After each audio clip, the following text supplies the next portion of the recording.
Thank you so much for that interview. We really appreciate you. They may not clap for you as much, but just know you're wonderful. If you feel sufficiently blackmailed, please let's give them a hearty clap. Wow, blackmail works. Thank you. Ladies and gentlemen, this is an interesting lesson whereby lesson inakuwa na timeout. So we had to time out. By the way, I did ask, saizi tuko na power? Tuko nayo hatuna? Haya basi. Ningependa tuendelee na wasilisho lililotangulia, alafu baadaye tutawaletea Benki Kuu ya Kenya na kisha pia kuna taasisi inayosimamia mtaala elimu nchini Kenya, KICD. So we just have enough on the plate, but at this time allow me to bring back the session chair, Bwana Peter Onyancha. Peter, karibu. Thank you very much. Muda umetupa kisogo, kwa hivyo Profesa Mwangiribe, tafadhali endelea kuanzia ulipo kanyagia kikomo.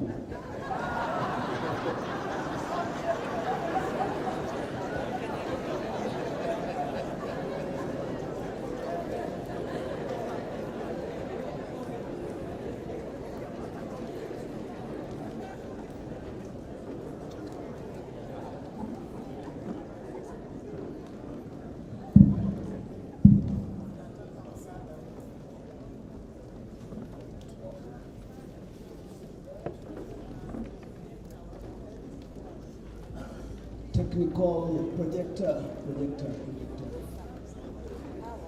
projection.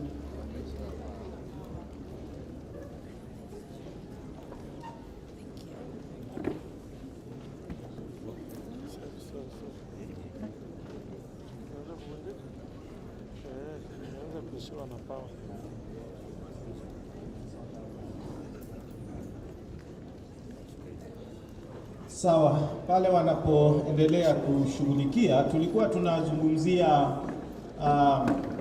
utunzi wa mashairi ya wadhamini, na tulikuwa tumezungumzia mambo kadhaa. Kwa mfano, tulikuwa tumezungumzia ufaafu wa mada, na vile vile tulikuwa tumezungumzia ubunifu. Nafikiri power ilipotutoka tulikuwa tunazungumzia ubunifu, na nilikuwa nasema kwamba ni muhimu unapotunga shairi lisikue kama nathari, utumie lugha ya kishairi. Na katika kutumia lugha ya kishairi tunazungumza kuhusu kutumia taswira ama picha fulani ambayo hadhira itaiona kwenye akili yake. Ndio nilisema usiseme tu mambo, unda picha, unda taswira fulani, hebu waone kile unachokisoma, unachokisema, na hivyo watakusikiza zaidi.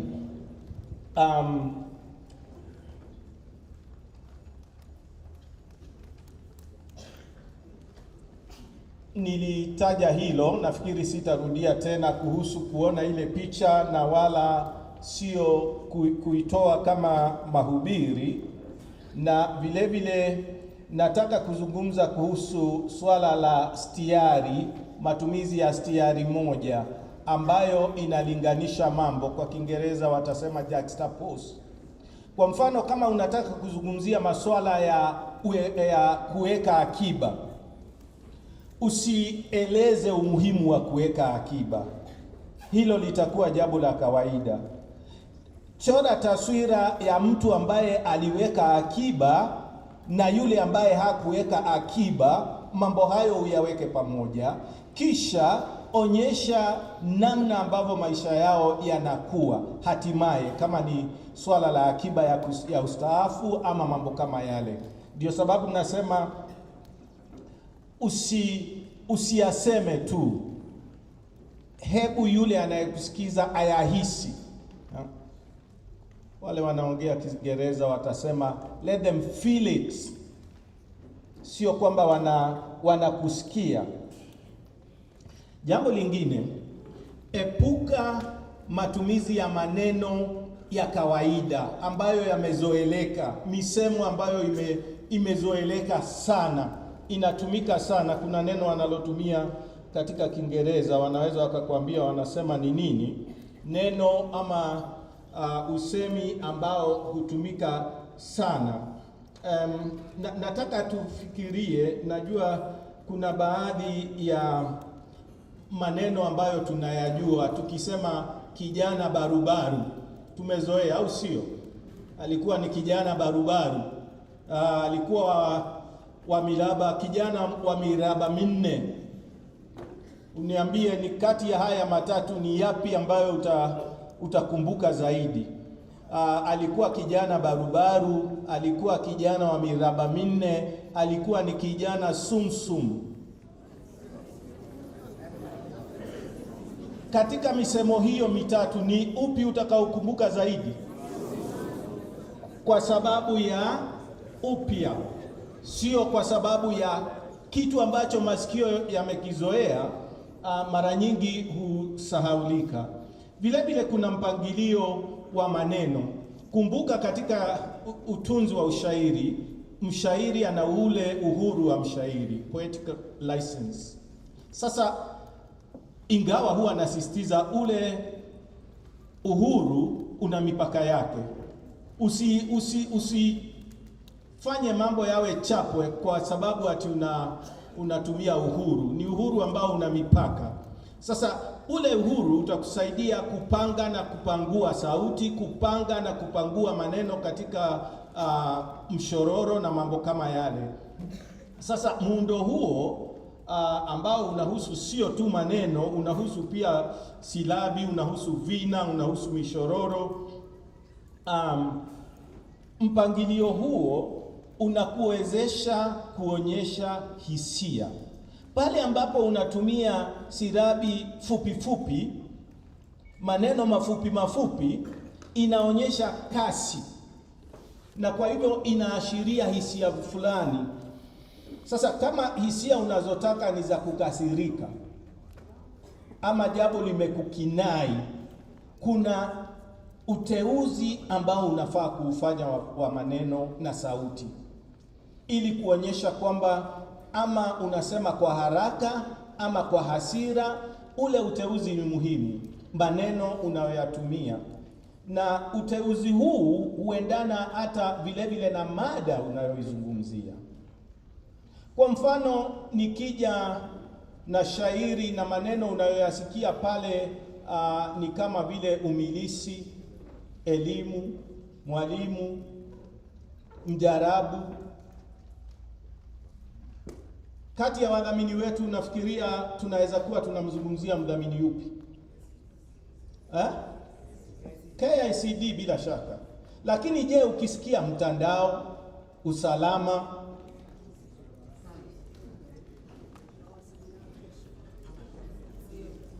digitali, CA, si ndio? Communications Authority. Kwa hivyo kuna maneno ambayo unateua kwa sababu ya kile unachokizungumzia. Na uteuzi huo wa maneno, nataka pia nitahadharishe hapa. Usitumie neno moja mara nyingi. Katika kila ubeti unaliona, ama unaruka ubeti mmoja unalipata tena. Inaonyesha umaskini wa msamiati ambao utamfanya anayesikiza kusahau. Sasa fanya nini? Unapoanza kuandaa, kama unaandaa shairi linalohusu mitandao, tafuta msamiati mwingi unaohusu mtandao na uwe nao. Uunde kile tunachoita kongo, a corpus of words, ambayo sasa unaweza kuteua moja moja kila wakati, isiwe unarudia maneno yale yale. Huo ni utunzi mzuri ambao unaonyesha mtu ambaye amejipanga. Kisha dhamira. Tumeona dhamira nyingi hapa na tulizitaja mapema kabla hatujapotelewa na power. na baadhi ni ndefu sana, baadhi ni mafumbo. Sasa jambo ambalo nimekuwa nikiliona sana ni kuichukua ile dhamira na kuifanya kibwagizo, kwamba baada ya kila ubeti dhamira inarudiwa, baada ya kila ubeti dhamira inarudiwa. Nafikiri hiyo sio njia nzuri ya kufanya jambo hili, kwa sababu tulisema unafaa kupakua, you need to unpack that theme. Kwa hivyo njia nzuri ni kuieleza, kuifafanua kihisia na kitaswira, na ikiwezekana hata usiitaje moja kwa moja, usiitaje moja kwa moja.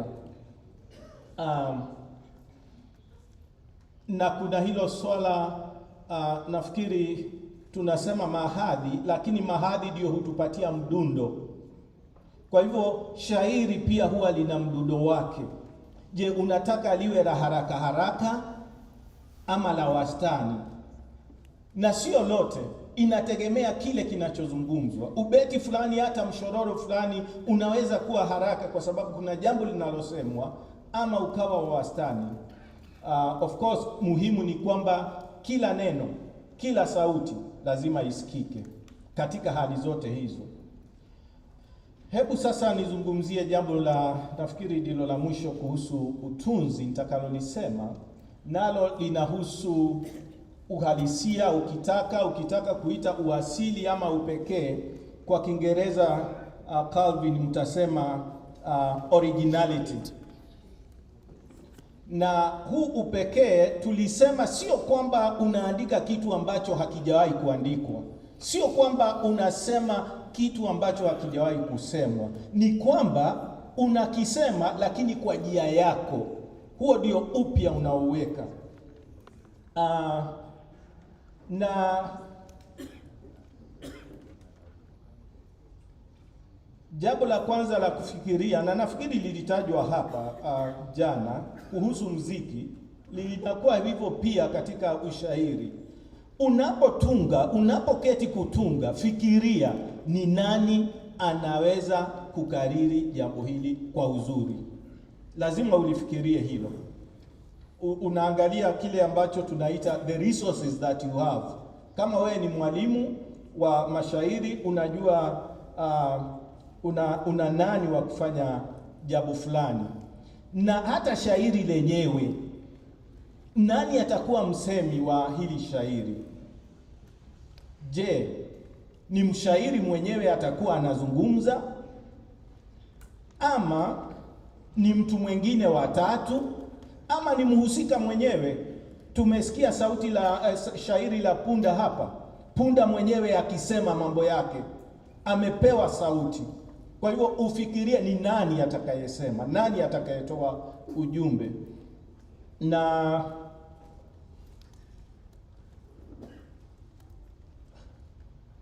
fikiria kama unataka kuonyesha hisia zipi, kama ni hisia ya furaha, kama ni hisia ya hasira, kama ni hisia ya kurai. Mambo hayo yote ni muhimu, lakini ni lazima yalingane na ujumbe. Ujumbe ambao tulisema lazima ulingane pia na dhamira, na dhamira ilitolewa na mdhamini. Hata hivyo, kila unapotunga, ingawa tulisema mambo yanaweza kuwa ya kufikirika, lakini iwe uhalisia wa maisha. Yasiwe mambo ya kufikirika ambayo hayawezi kabisa kutokea. Kuna mambo madogo madogo ambayo yanawezekana na mengine ambayo hayawezekani.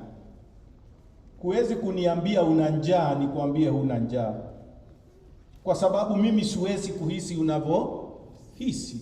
Kwa hivyo yale tunayoyasema yawe ni mambo ambayo yanawezekana, yana uhalisia wa maisha. Najaribu kukimbia.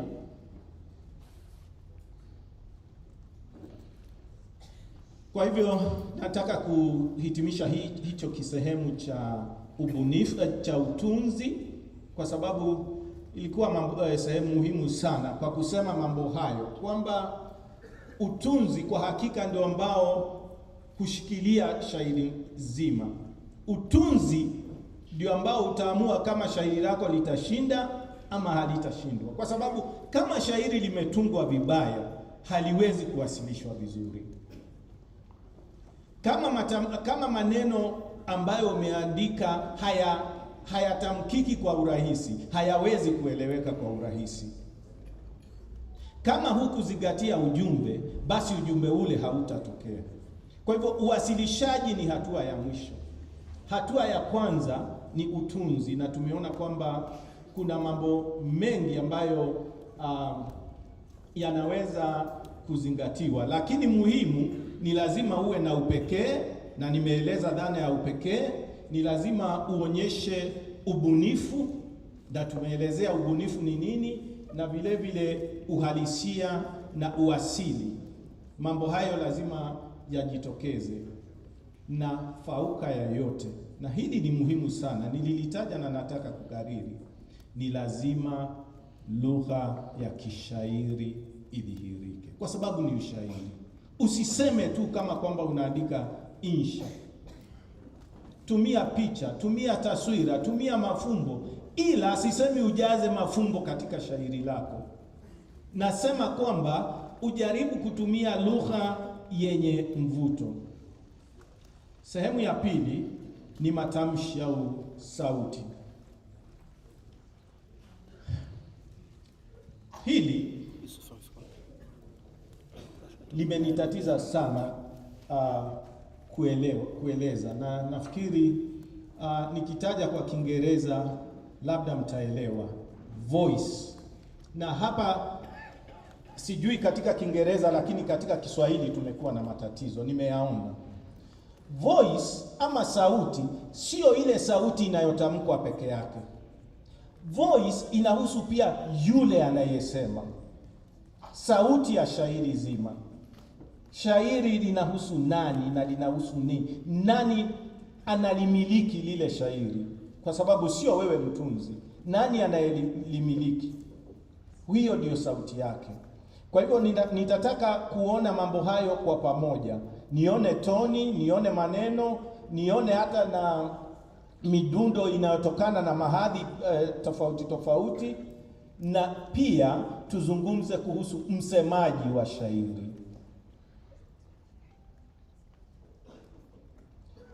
Nirudi hapo kidogo, kwamba mshairi anaweza kuwa ni yule, ama sauti inaweza kuwa ni yule anayetunga mwenyewe, ndiye anayezungumza, ama nilisema anaweza kuwa mtu mwingine, inaweza kuwa hata kitu kisichokuwa na uhai kikapewa uhai.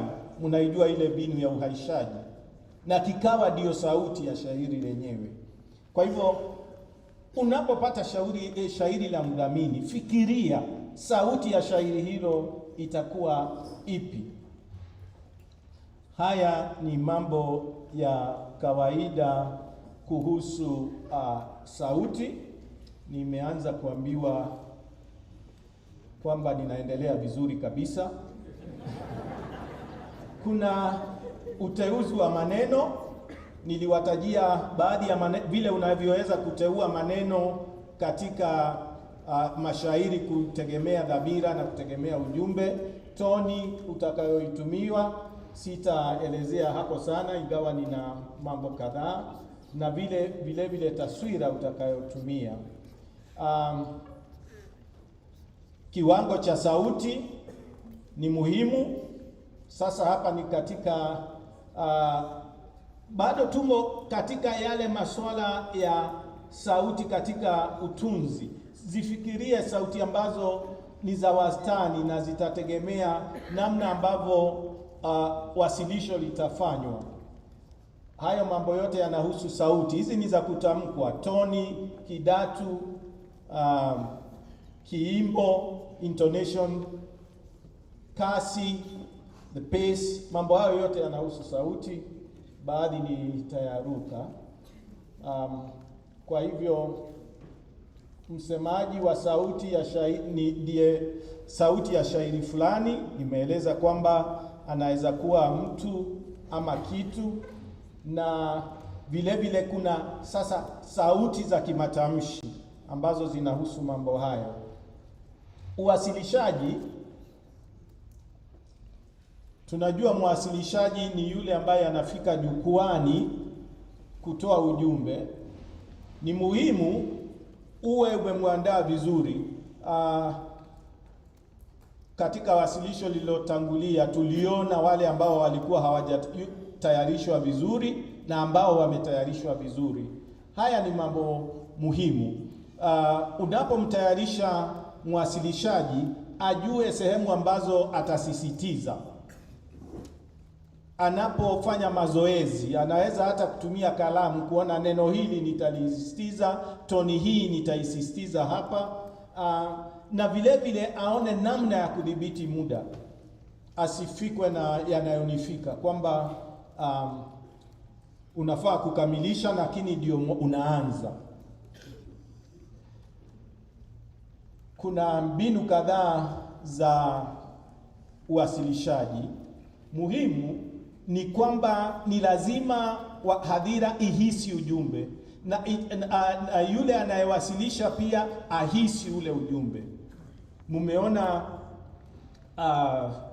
wawasilishaji ambao atafika kwa jukwaa acheke kicheko cha ukweli ama alie kilio cha machozi, kwa sababu anahisi ule ujumbe. Kwa hivyo hisia ziweze kudhihirika. Amakinike jukwani.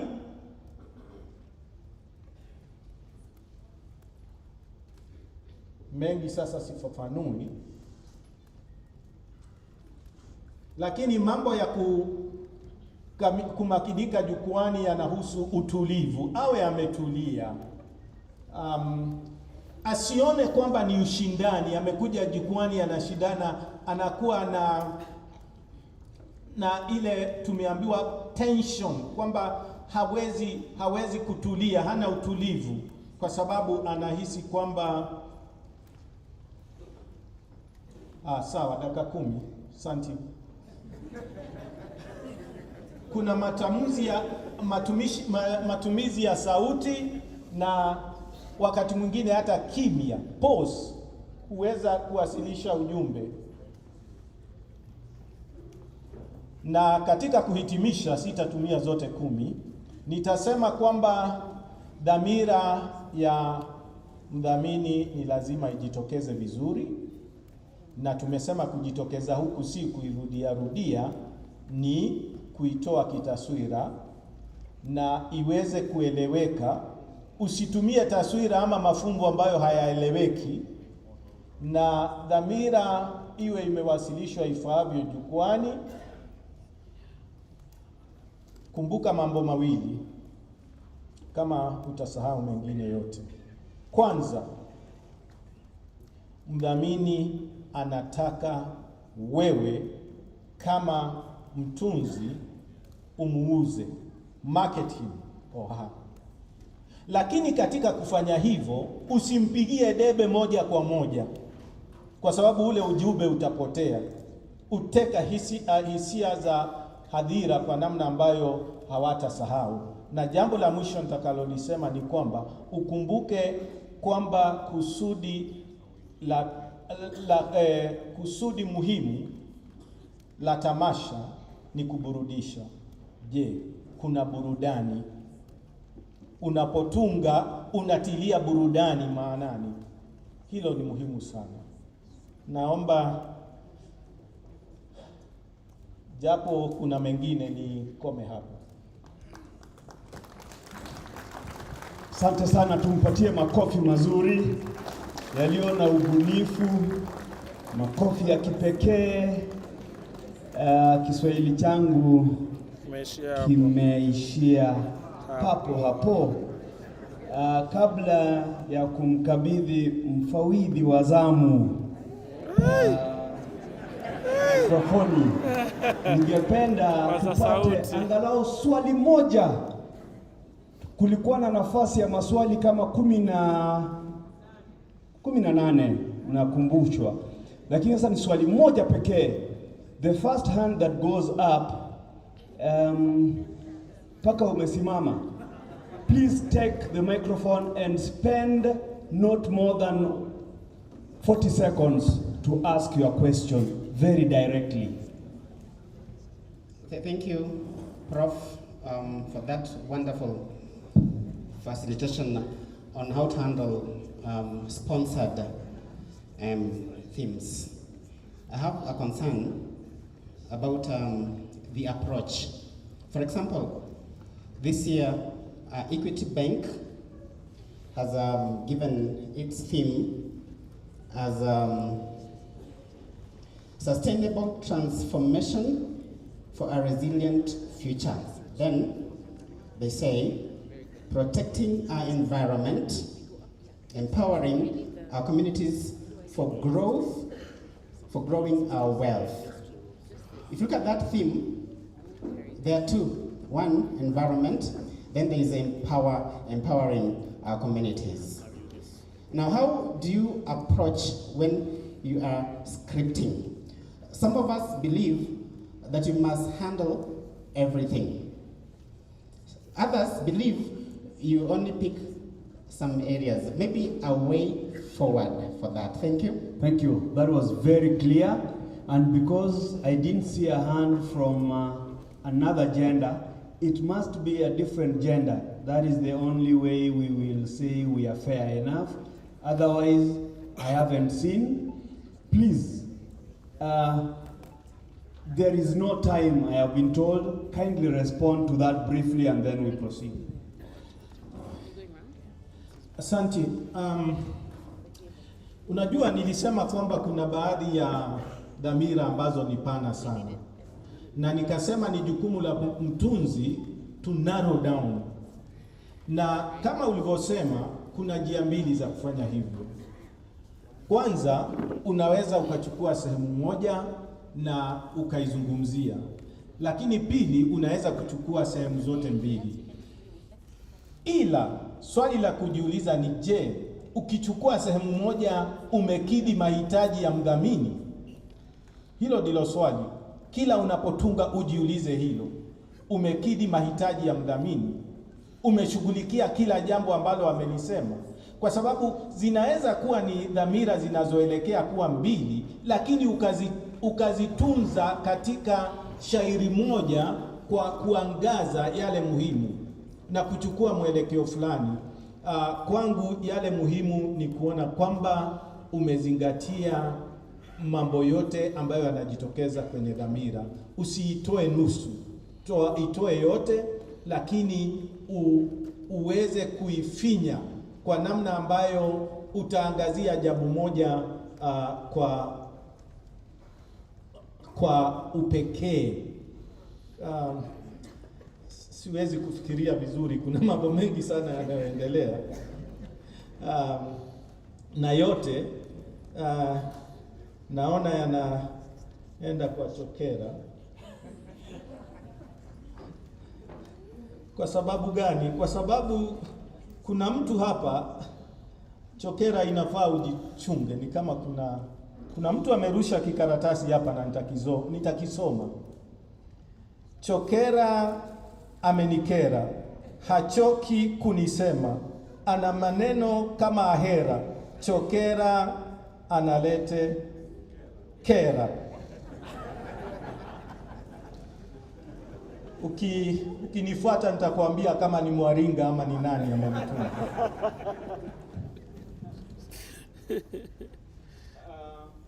Thank you. The very last clap as Professor takes his seat. Thank you very much. May I now hand over this microphone. Alisema kwamba ni mfawidhi wa zamu. Si pia amefanya bidii, tumpigie makofi jamani. Kazi nzuri hiyo. Makofi yetu ya kijicho. Sawa. Nashukuru. Tungependa tuende moja kwa moja kwa wasilisho jingine, na hapa tunaelekea kule Benki Kuu ya Kenya. Muulize mwenzako, what is your pocket change? Si kusema tucheke, nimeuliza tu swali. Amesaza ngapi? Sawa. Anapokuja ningependa nitangaze tafadhali kwa heshima. Silence. Thank you. You are obedient students. When we take our water,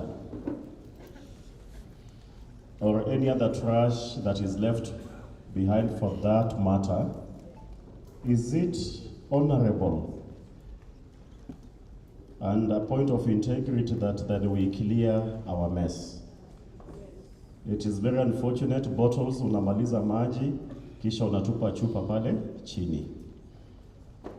I don't have to stress that. Please, let's take care of the environment and be mindful of one another, including those who come after us, just to make sure this place is good and comfortable for everyone. Allow me to invite the next session chair, Dr. Belinda, to come and introduce the next presentation. Tumakofi kwake jamani. Daktari. Asante. Ladies and gentlemen, I would like to remind you something about a friend that we never knew we'll meet, about a teacher who was with us as we grew in the field of music, and about an adjudicator, a fair judge, and a very eloquent speaker during those days. At the KICC, when I say KICC, I saw heads rise very fast. There used to be a very eloquent speaker and an adjudicator who was very fair to us, an adjudicator who spoke about our pieces of music with a very critical mind. This same adjudicator would actually go down the stairs very fast to ensure that pieces are very well accompanied. In our classes today, I'm sorry I'm taking a little longer, we normally give an example to our students who are seeking their careers. We tell them, no problem. Even if you want to take the business or any other line, you can still keep your music and it works for you. There is this person known as Audrey of Central Bank. This is the lady I present to you today. Audrey Rahedi is the manager of employee relationships at the Central Bank of Kenya. She is a friend of the music festival in the manner in which I've spoken about her, a national adjudicator of many years, and a piano accompanist to many of our pieces. Today, Audrey is a representative of the Central Bank of Kenya, and in the festival, she is the corporate sponsor of KMF 2026. The reason she does that today is because CBK is celebrating 60 years. She is going to speak to us about the role of Central Bank of Kenya in promoting financial literacy and financial inclusion in Kenya. Ladies and gentlemen, let's put our hands together for this lady of substance and listen to her keenly. Clap for her as she comes forward. Karibu sana, Madam Audrey. Please take the stage.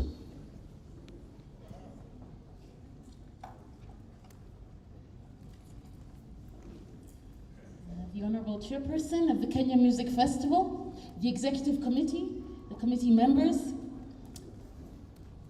distinguished trainers of performing arts, esteemed adjudicators in the House, representatives of the Ministry of Education, fellow corporate sponsors of the music festival, guests, ladies and gentlemen. It's really an honor for me to stand before you today, not just in my specific role as a financial services regulator, but also as a believer in Kenya, believer in Kenya's creative substance, the fact that in Kenya we have such growing potential and promise. Can you hear me?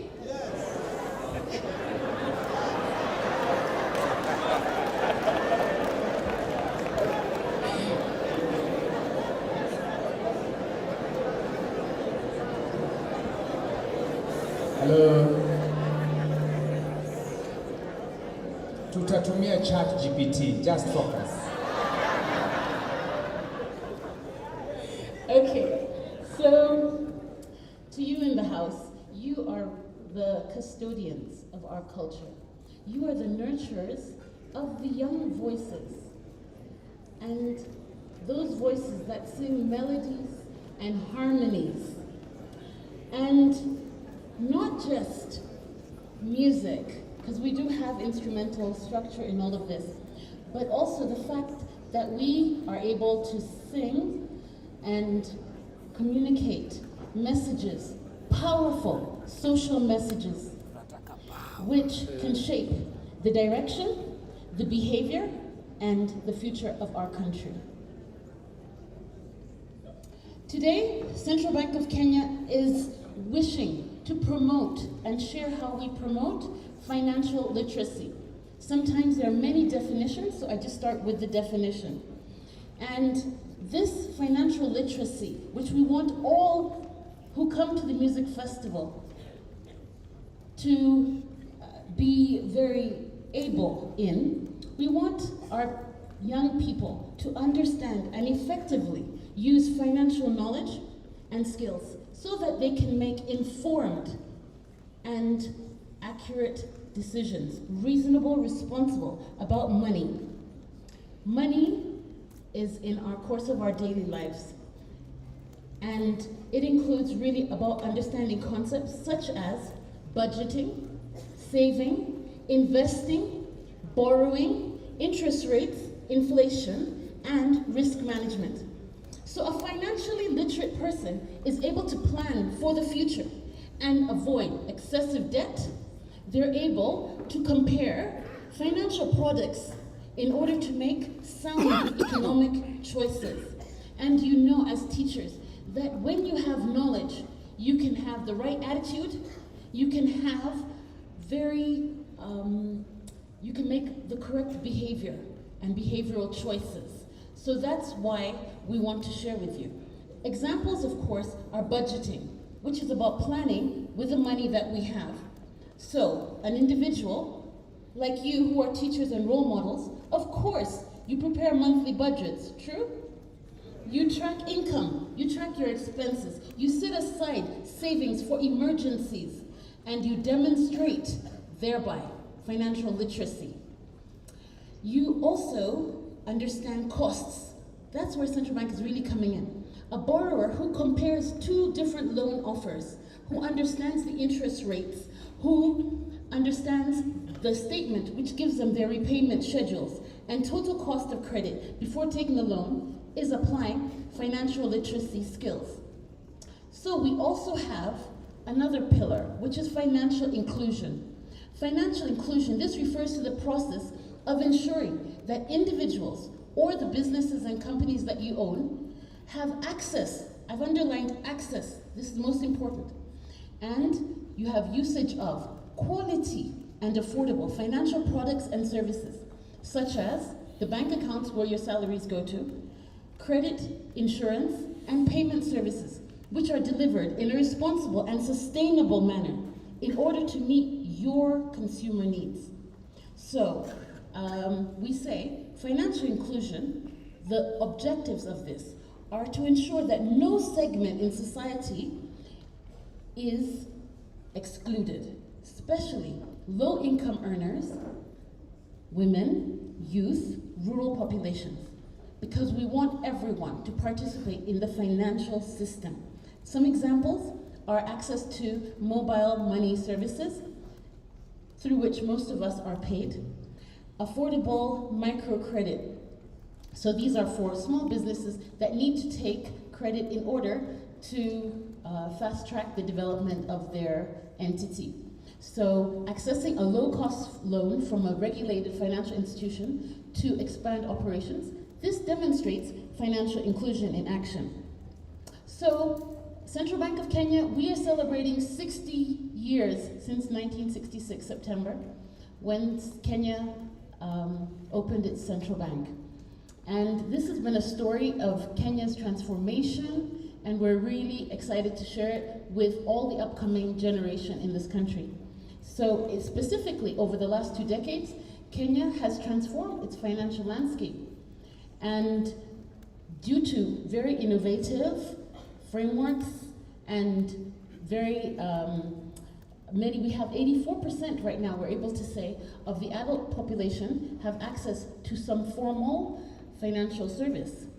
And this means that the vast majority of our people have a foot in the door to financial inclusion. People have a bank account, or a mobile wallet, or a SACCO membership, or other financial services in their own name. This is remarkable progress for Kenya, and you know that on this continent, we are leaders in financial access. However, having access to financial services is not the same as having a financial destiny. Because beyond having access, you need to have financial capability. So while 84.8% of Kenyans can access financial services, only 18.3% are considered financially healthy. That means they can manage their daily expenses and they can plan for the future. So this gap between having access and using the money which you have wisely, that is where financial literacy needs to bridge the gap, and it becomes critical. Imagine two young people, both have a mobile wallet, both can receive money, but only one truly understands how to budget, how to save, how to borrow responsibly, and how to plan ahead. Who's going to thrive? Who's going to invest in additional training like you are doing here today? Who's going to invest in their next generation's fees, in their training, or if you're in business, investing in some software or in a recording studio? Who is investing? What's your attitude? What's your behavior when it comes to investing? So, and also, who is avoiding those predatory loans? You know, in every community, we have those people who are making superhuman profits off you because they meet you and you're not being discriminating, you're just picking and taking any loan. Central Bank, we usually post for the big 53 banks, we post the rates so that you can compare and you're able to see, so that you are not predated upon. So it's the financially literate person who is going to thrive.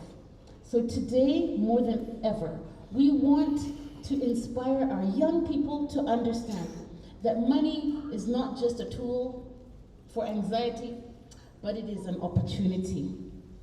So 10% of Kenyans are completely excluded from all financial services.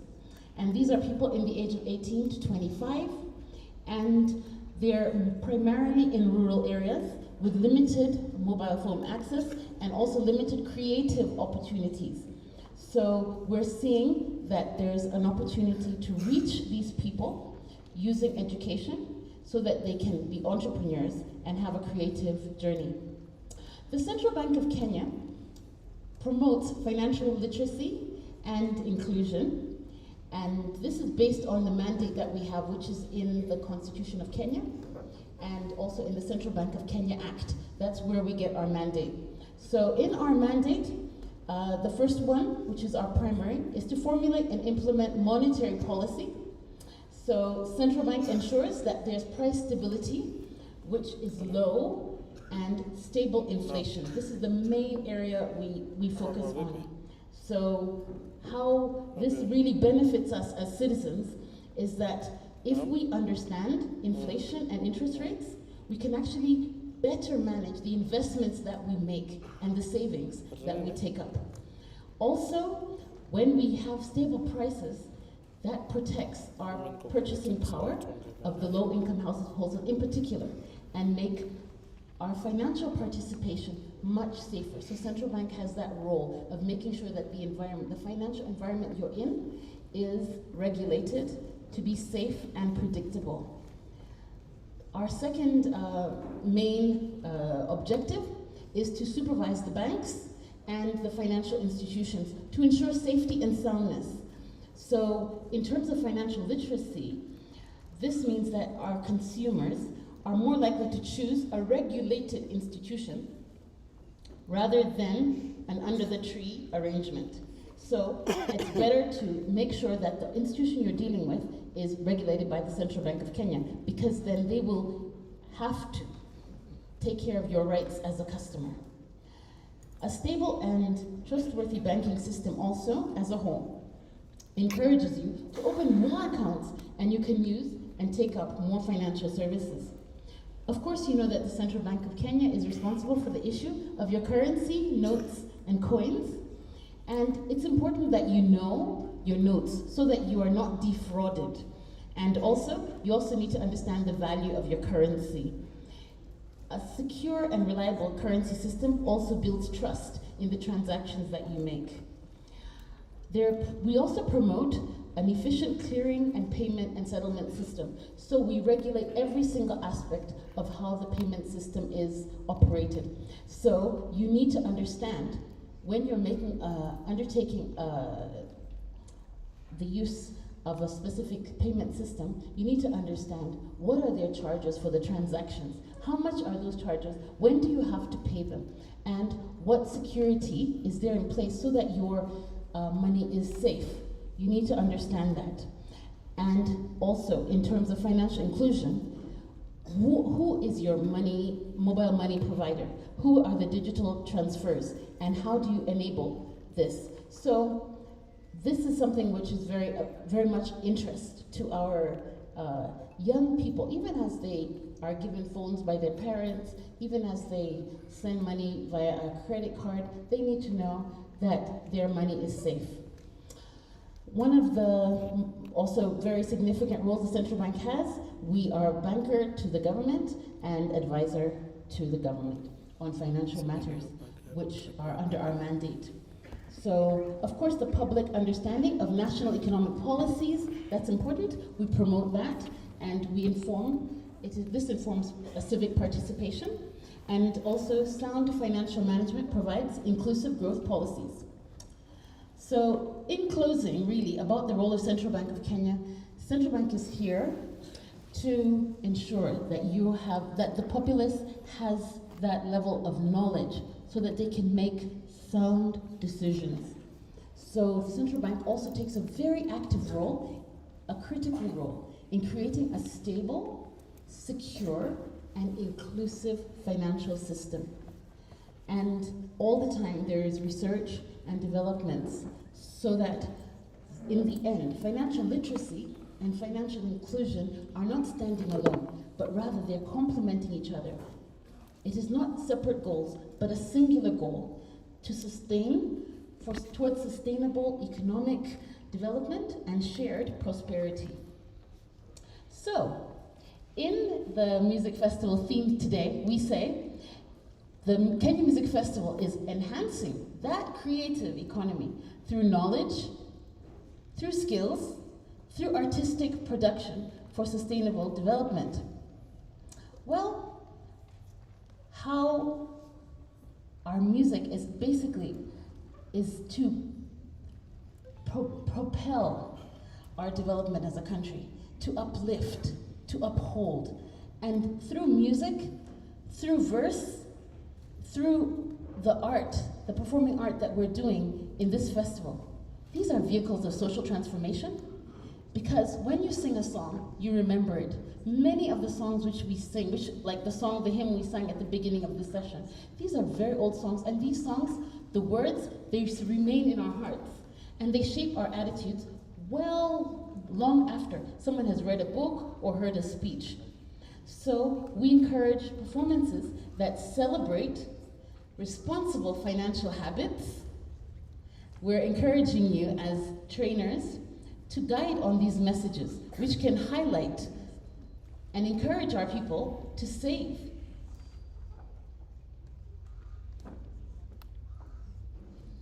It's not easy to save, true, it's easier to spend.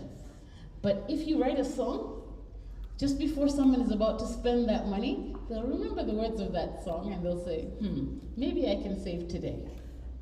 Maybe I can stop spending and actually make an investment today, because of a song you've written, because of a poem you've written, because of a joke and an anecdote that you have. It really it's a message that will just ring in their mind and long after they've left school. Also, songs can be, if I can remember the folk songs that would always laugh at irresponsible family members. That's what I remember. And if you have a song about recklessly getting into debt, that would be amazing. And also to honor the dreams that we have, that are planned for and funded sustainably. So your influence as trainers and adjudicators extends far beyond the stage. It goes into families, into classrooms, and into our futures. So, Central Bank's commitment is based on our statutory mandate. We're committed to expanding financial education across schools, communities. We're committed to strengthening consumer protection, fostering safe digital financial services, and partnering with stakeholders to ensure inclusion translates into financial stability and economic empowerment. We cannot do this alone. Today, we're encouraging you to be our ambassadors. Many of you in this room can participate in this very strong and powerful message. Today, we're challenging you. Please champion, when you're composing your original compositions, creative works that embrace themes of financial resilience. Help the young people to tell stories and to perform so that they can educate as much as they entertain. Encourage the festival entries that reflect real-life financial lessons, and in doing so, help to build a more informed and empowered generation. Let our music not just uplift spirits, but let it uplift livelihoods. Let our verse not just entertain, let them educate and empower. We have proven at the Central Bank over the years, and as we celebrate 60 years, that financial access, this can be unlocked, and we must unlock financial understanding. Kenya, we are a nation of dreamers, innovators, entrepreneurs, and artists. Let's raise a generation of Kenyans who can sing with confidence, who financially invest with clarity, who financially plan with wisdom, and who know that their financial well-being is vital to their dreams, just as vital as their talent. Together, let's harmonize financial inclusion and financial literacy so that every voice, rural and urban, young and old, can be heard, can be valued, and can be empowered. Thank you.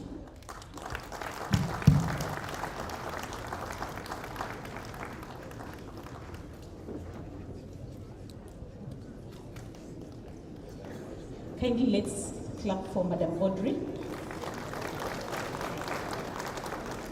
Madam, thank you very much. We have listened to you very keenly, and we've gathered quite a bit of what you've said. It will go far in making us to be better financial managers. Now, ladies and gentlemen, I know we have been educated and we've learned a lot. Kindly allow me to ask the following. Do you have any questions? I think we can take one question to Madam. On the side, can I ask? We understood everything? So we are fine, isn't it? Thank you very much. It happens only at the Kenya Music Festival, normally. I know some of you can remember very well. What is actually making you to be even happier is the fact that you have been taken through her adjudication, and that has actually drawn us. Thank you, Madam. Clap, can I clap for her?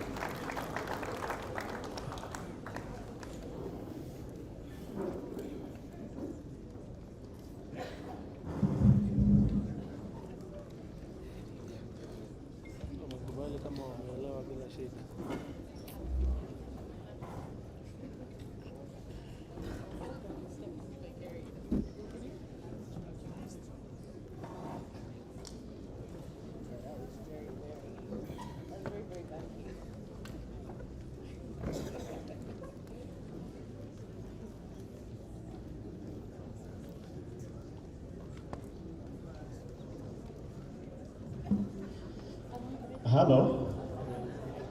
Hello. Kwa nini mmefurahi? Kwa sababu mna furaha. Muko na power. Asante. Madam Jackie continues. I think we are set. Thank you. Once again, ladies and gentlemen, I'd like to present to you the next speaker. Again, a friend of the festival. This is Madam Eunice Gashoka, sorry, where I come from. Madam Eunice Gashoka. Madam is a senior deputy director and she heads the Educational Media Directorate at the Kenya Institute of Curriculum Development. She coordinates educational broadcasting and learning educational resources development. She is in charge of EdTech specialist in enhancing the use of technology in education. She's also in charge of operationalization of presidential directive on monetization and digitization of content, including Kenya Music Festival and Kenya National Drama Film Festival. All that content, she is actually in charge of that directive at the Kenya Institute of Curriculum Development. Those words are quite a mouthful, and that is why I decided to speak at that pace. Madam, we have been waiting for you. We are quite expectant, and we know that this team would like to listen to you. On your programs, her topic is on day one, and she speaks about something that would have also been spoken up to by Professor Ongondo. Welcome, Madam.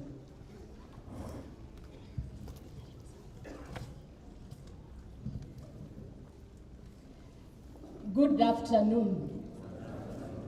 Good afternoon once again. I will not ask the question, can you hear me? Can you hear me? Can you hear me? Asanteni sana. I am standing here on behalf of Professor Charles Ongondo, who was supposed to make this presentation on Monday, but unfortunately, due to scheduled activities in the institution, he could not make it. He passes his regards, and I am sure he's well represented. I have my colleagues at the back. Please stand up and just wave. The KICD colleagues who are in this team, please wave. Those are my colleagues. In case of any questions, we will be collaborating. Now, in this year's Kenya Music Festival, KICD is going to sponsor issues on values. And that is why we have the theme of nurturing values is my responsibility. And as I begin this presentation, I will begin with a small background, not too much detail, because I know all of us are teachers here, and we know what the role of KICD is, but just to narrow down on a specific function of KICD that directly relates to this workshop. And that is the function on collecting, documenting, preserving, and dissemination of programs. And all these programs include what we are speaking about today under the Kenya Music Festival. Now, most of us may want to ask, what are these values? And I would want to take you back to the Kenyan Constitution. Anybody who can tell us of the article that deals with values under the Kenya Constitution? It is Article 10. Please go to Article 10. You're going to see what we mean when we talk about national values. However, in our context as KICD, we have what we call the Basic Education Curriculum Framework. Under this Basic Education Curriculum Framework, we have what we prescribe are the values that we have embedded in our learning areas under the different learning areas. And we are going to be looking at that shortly. However, these values have been identified and are mainly mainstreamed in all learning areas. And we have ensured that the word ethical, we have the 3 E's which guide us in the preparation of any of these materials. Which are these 3 E's? We have an engaged, we have an empowered, but we also have an ethical learner. And therefore, the values that we have stipulated will help us achieve the ethical aspects as prescribed in the Basic Education Curriculum Framework. Now, if you look at that diagram, that is an illustration of some of the pillars that guide us in terms of the Basic Education Curriculum Framework. We have to nurture our learners, every learner, and ensure that we have nurtured their potential. They have to be engaged, they have to be empowered, and they have to be ethical citizens. But for them to be able to achieve all these, we have certain pillars. And if you look at the pillars, one of the pillars is the national goals of education. We have the principles. We have the values, which is very key. But at the foundation, we have the different competencies. And I'm sure all of us are very familiar with all these competencies: digital literacy, imagination and creativity, learning to learn, citizenship, self-efficacy, and so forth and so forth. So values become a critical pillar of ensuring that the competencies and the competency-based curriculum are achieved. So we are saying that this is a critical, the values are a critical pillar, but we focus in achieving this for us to have what we are calling an ethical learner. Now, which are these values then, even as we prepare to begin our scripting? The 8 values under CBC then become love, peace, patriotism, unity, social justice, responsibility, respect, integrity. So we expect anybody who will pick this class can pick either of the values that are prescribed under CBC to be able to come up with their performances. Now, where did all this emanate? We are saying that a presidential working party on education reform came up with some findings, and some of the findings was that some of the stakeholders actually observed that nurturing values among learners promotes positive practices such as morality, religious values, and so forth and so forth. However, there are others who felt that it was a little bit difficult to be able to assess values. How do you look at a learner and say that you can be able to assess, for instance, the value of love, the value of respect? And with your creativity, we are expecting that some of these performances can actually bring out how we can assess this value. How do you say a learner has love? How do you say a learner is respectful?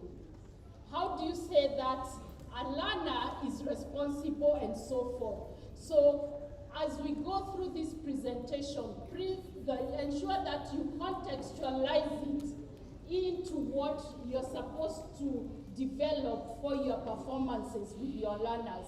It also enhances social justice, of course, respect, integrity among the learners, and so forth. So this was also another finding from the Presidential Working Party. Stakeholders also noted that the mainstreaming of these values into the learning process remains a challenge. So what can we do in terms of using music to ensure that we are able to mainstream these values into the learning process? Now, these are some verbatim quotes from some of the stakeholders. I don't need to go to the details of those, but there was a recommendation that there is therefore need to integrate key tenets under CBC to support successful implementation of CBC at the different levels. And one of those tenets was what we call the value-based education. However, there was also a recommendation on how these values can then be integrated into the school system through an approach that we are calling the whole school approach. So we are looking forward to some performances which are going to show us how values have been integrated through the whole school approach, and we'll be talking about that shortly. Now, what is then the whole school approach? We are saying that the whole school approach is therefore a strategy where the entire community is able to nurture, they are able to model, and they are able to integrate values in all the activities that will enable the learners to experience these values. So it means everyone who has a relationship to that school should be part or and parcel of nurturing those values. Now, who are these stakeholders? We have the learners, we have the teachers, we have the school leadership, we have the support staff, we have the community, we have the parents, the guardians, and the caregivers, and anybody else who associate with the learners when they are in school.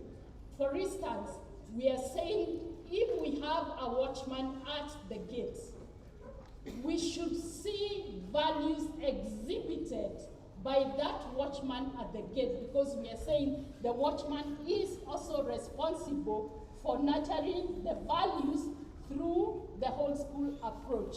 When we go to the kitchen, we want to see the cook being able to nurture values.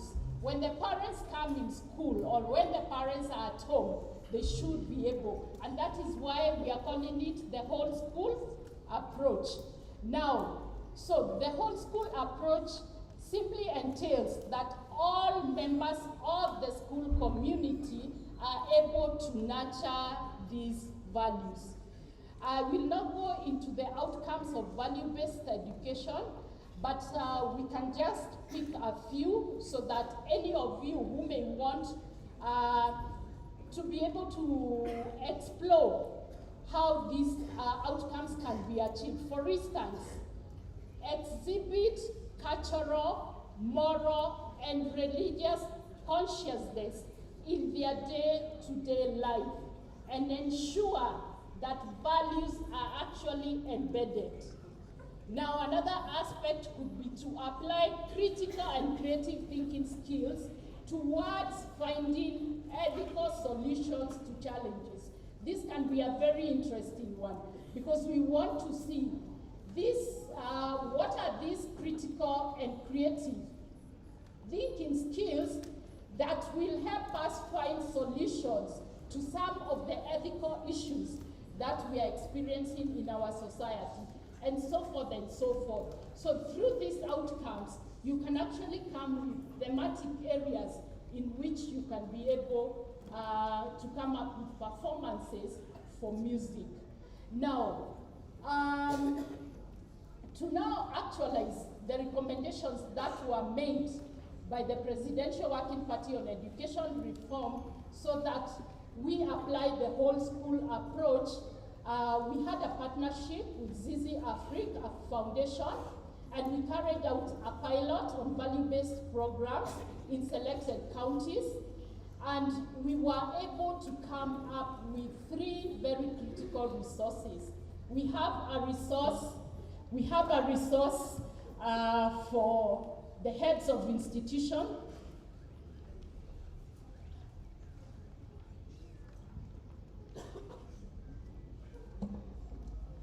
Just a minute, please.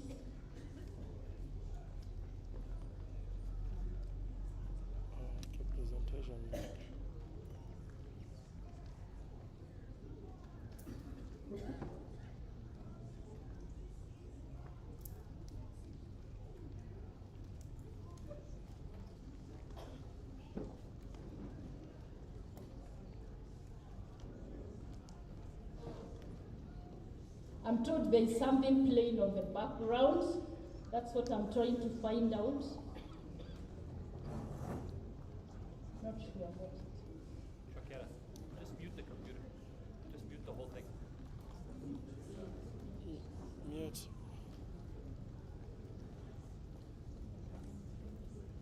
Basi, iko sawa. It's okay, thank you. Sorry for that.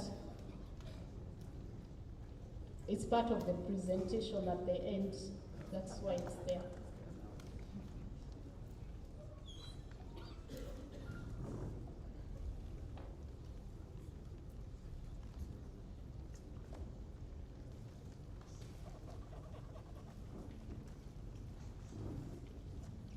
So we actually said we have come up with 3 resource books.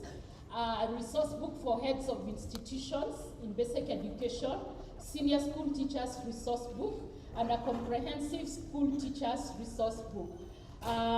We will be telling you at the end how you can access these resources so that you're able to understand better how to nurture values in the bigger context of the implementation of CBC. Moving forward, I'll not go into the details of the pilot process. We are going to be disseminating a full research finding in the next 2 weeks, and we will make sure that it is accessible to each of us so that we can also get the findings from what was piloted under the value-based education. However, the implementation showed that there was a significant impact to the learners. And these are critical because when you come to the thematic areas of your performances, this will also be very key. We are talking about that it actually proved that learners who acquired the values showed improved learner discipline and behavior. That was a finding. It also strengthened healthy relationships among teachers, among parents, and among learners. So when you're thinking about these performances, show us how do these values then strengthen that relationship. Again, it enhanced participation in learning, it increased participation on engagement in learning, and also enhanced learner-led initiative in practicing the values. In fact, it was very, very interesting because learners actually took upon themselves to make sure that they gain these values. Moving forward, now what then is the relationship of these values to the Kenya Music Festival? And what we are saying is, if we look at Kenya Music Festival, then we classify it as a non-formal dimension of learning. Of course, with other activities, which includes clubs and sports, engineering fairs, Kenya Drama, Film Festival, and so forth and so forth. So we are saying it is in the context of the broader learning that actually takes in place. So values are not anything different and incorporating them into our thematic areas within the Kenya Music Festival is not going out of the learning context that has already been established.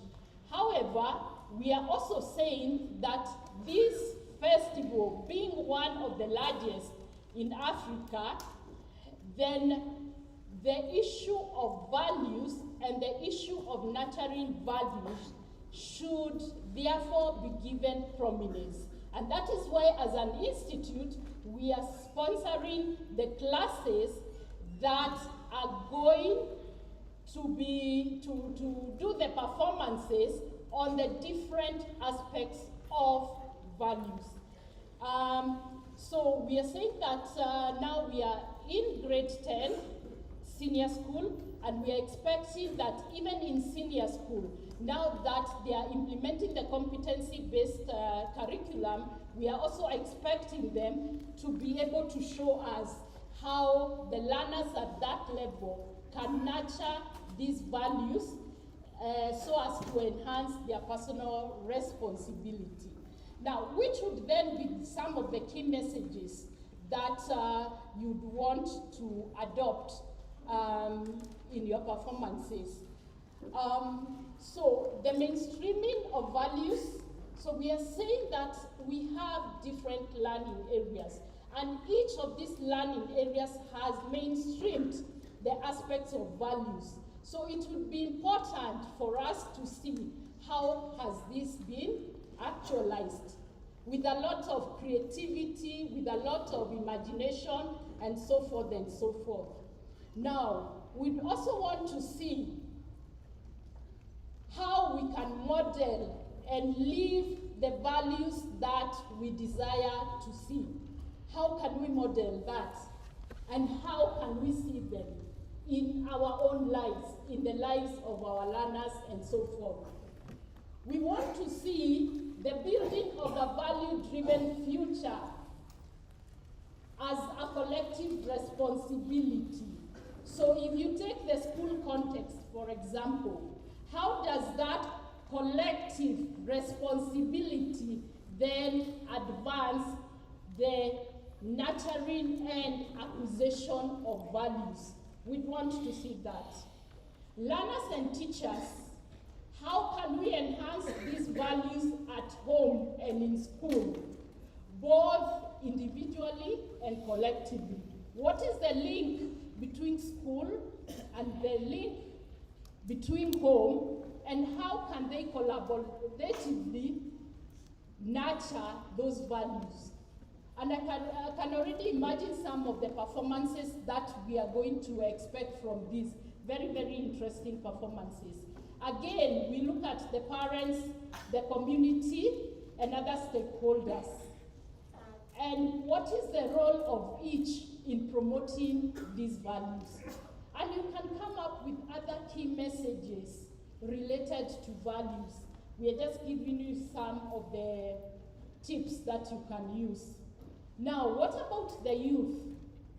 How can they live the desired values and contribute to the development of the nation, wherever they are, in their different spheres? Is there then a link between values and the other competencies? Remember, we have the core competencies. Can we be creative enough to be able to link these other competencies and the acquisition of values? For instance, Communication Authority is sponsoring digital literacy. Can we link digital literacy with acquisition of values?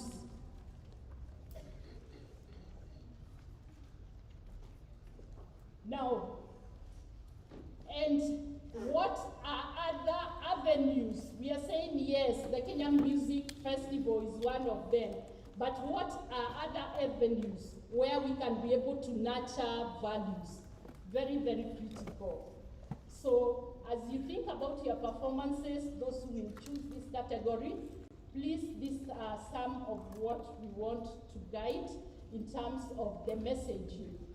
Now, one other thing I want, as I conclude, As you have heard, that the Kenya Institute of Curriculum Development is one of the agencies that has been directed through a presidential direction to be able to digitize and monetize the performances from Kenya Music Festival and Kenya National Drama Festival. And the question most of you may ask, what are we doing or how are we doing? And I must say that we have progressively done that.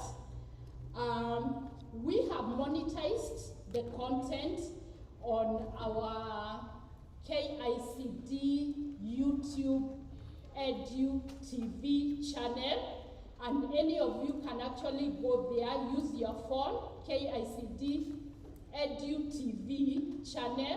Please don't put Edu TV, there are very many Edu TV. Make sure that we have KICD. And when you go to that YouTube channel, we have approximately over 2,000 videos from Kenya Music Festival and Kenya National Drama Film Festival. Now, these videos have been monetized because we can actually say we are earning a revenue from what has been monetized. However, there is a challenge, and what I want to challenge you is that we have to become more creative in how we do our performances, because the revenue is linked to the quality of the performance. There are some performances which are not getting any viewership. There are other performances which are getting very high viewership, and the revenue is related to the quality of the performance that you do. Now, looking at that, we have about 60,352 subscribers. We are aiming that by the end of this year, after the Kenya Music Festival, we'll be at 100,000. At 100,000, there is a reward that comes from YouTube. Now, by a show of hands, can I just see those who have subscribed to the YouTube channel? By a show of hands. Just look around. You just look around the number of people who are. Now, the question is, what then are you developing that content for? Are you developing just for the day you make the performance and that is it? We are saying this is a source of revenue. The more subscribers we have, the better the revenue. So we are saying, please, please, please, make sure that you subscribe. Make sure that your learners subscribe. Make sure that the parents to the learners subscribe. And I think with no time, we will be able to get to that 100 or so, even 1 million. And that translates to huge, huge, huge earnings. Now,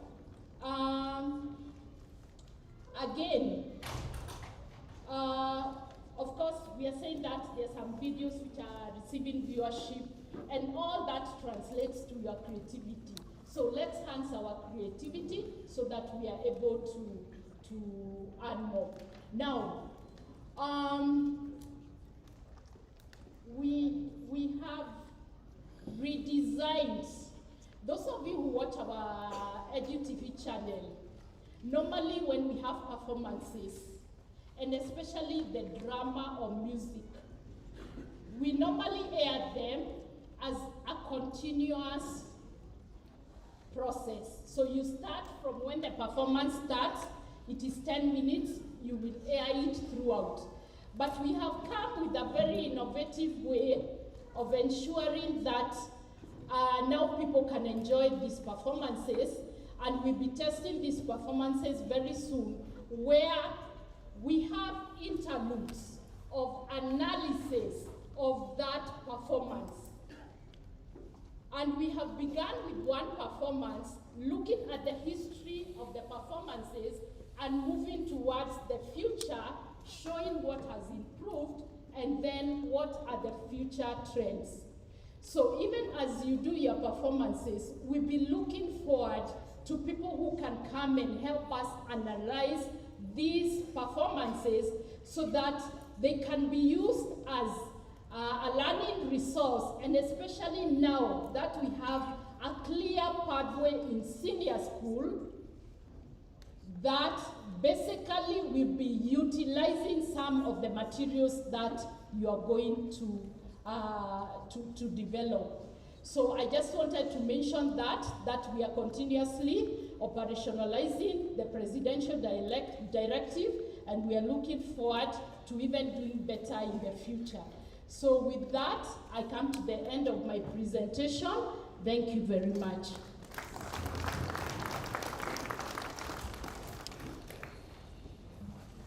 I told you Madam is going to tell us very important things, and those are what we were really waiting for. Thank you very much. That was quite a feeble clap.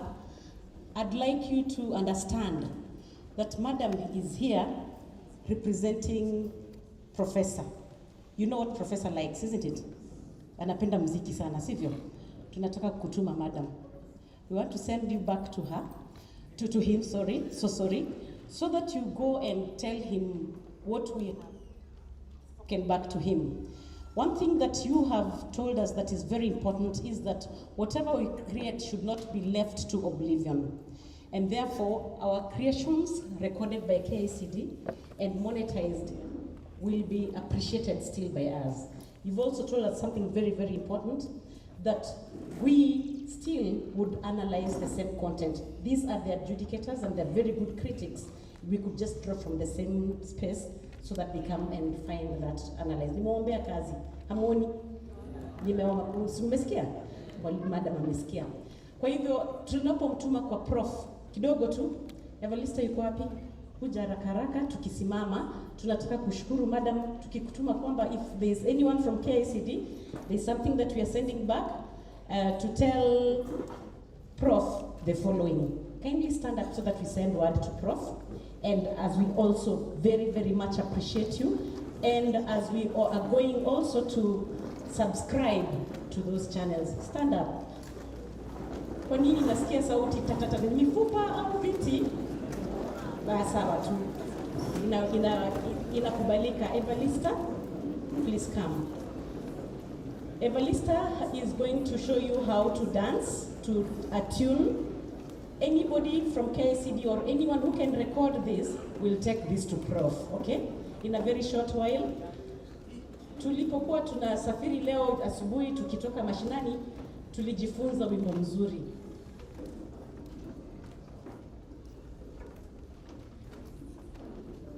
Sisi ni wanamuziki, amesema vile.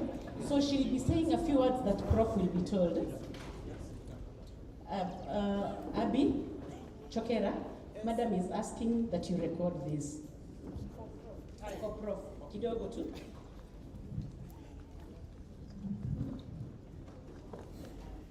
Tutajibu. Wanamuziki tunawapenda. Tumesikia hiyo? Wanamuziki tunawapenda. Hivyo. Tutaanza, sawa? Huyu ndiye mchezaji, mimi ndiye mwimbaji. Haya. Profesa wetu na muziki tunawapenda. Mmesikia? Yes. Tunataka kuongea kuhusu profesa na KICD. Haya. Profesa wetu wanamuziki tunawapenda, na KICD wanamuziki tunawapenda, na Madam Catherine wanamuziki tunawapenda, na KICD wanamuziki tunawapenda. Tunaleta shangwe wanamuziki tunawapenda, na tunakuchezea wanamuziki tunawapenda. Profesa wetu wanamuziki tunawapenda, na presenter wetu wanamuziki tunawapenda. Tukujali sana wanamuziki tunawapenda, na tunakushukuru wanamuziki tunawapenda. Tushangilieni wanamuziki tunawapenda, tuzunguke kweli wanamuziki tunawapenda. Asante kwa yale yote, wanamuziki tunawapenda. Haya, tushukuru na tushangilie. Asante Evangelista. Thank you very much, madam. We appreciate.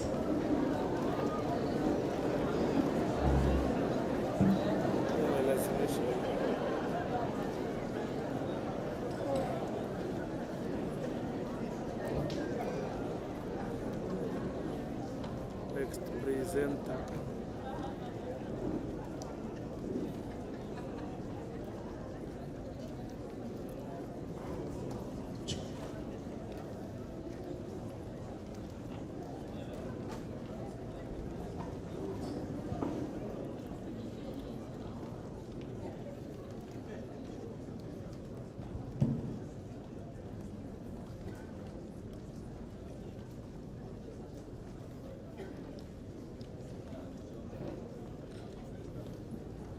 Na picha zozote umenipiga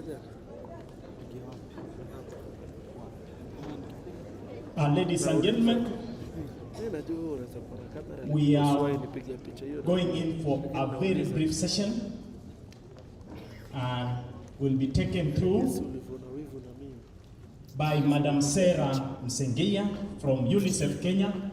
All of us know UNICEF is a UN agency. Madam Sarah, of course, works for UNICEF Kenya, our country office, and she deals with education in emergencies. She's a specialist with a keen focus on refugee education. We were giving her about 10 minutes, but she tells me she'll just make it 7 minutes. And you know, all sweet things are normally short but sweet. Let us welcome Madame Sarah to make her presentation. Let us give her a round of applause, please. Thank you so much. I'll try to make it short and sweet.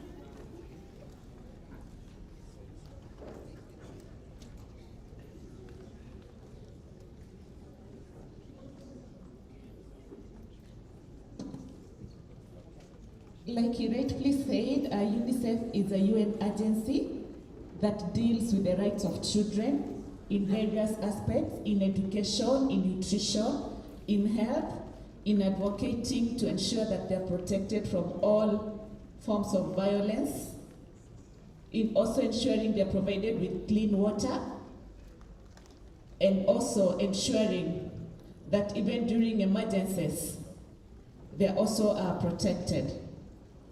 For UNICEF, like our logo rightfully says, we deal with every child, no matter who they are and no matter where they are.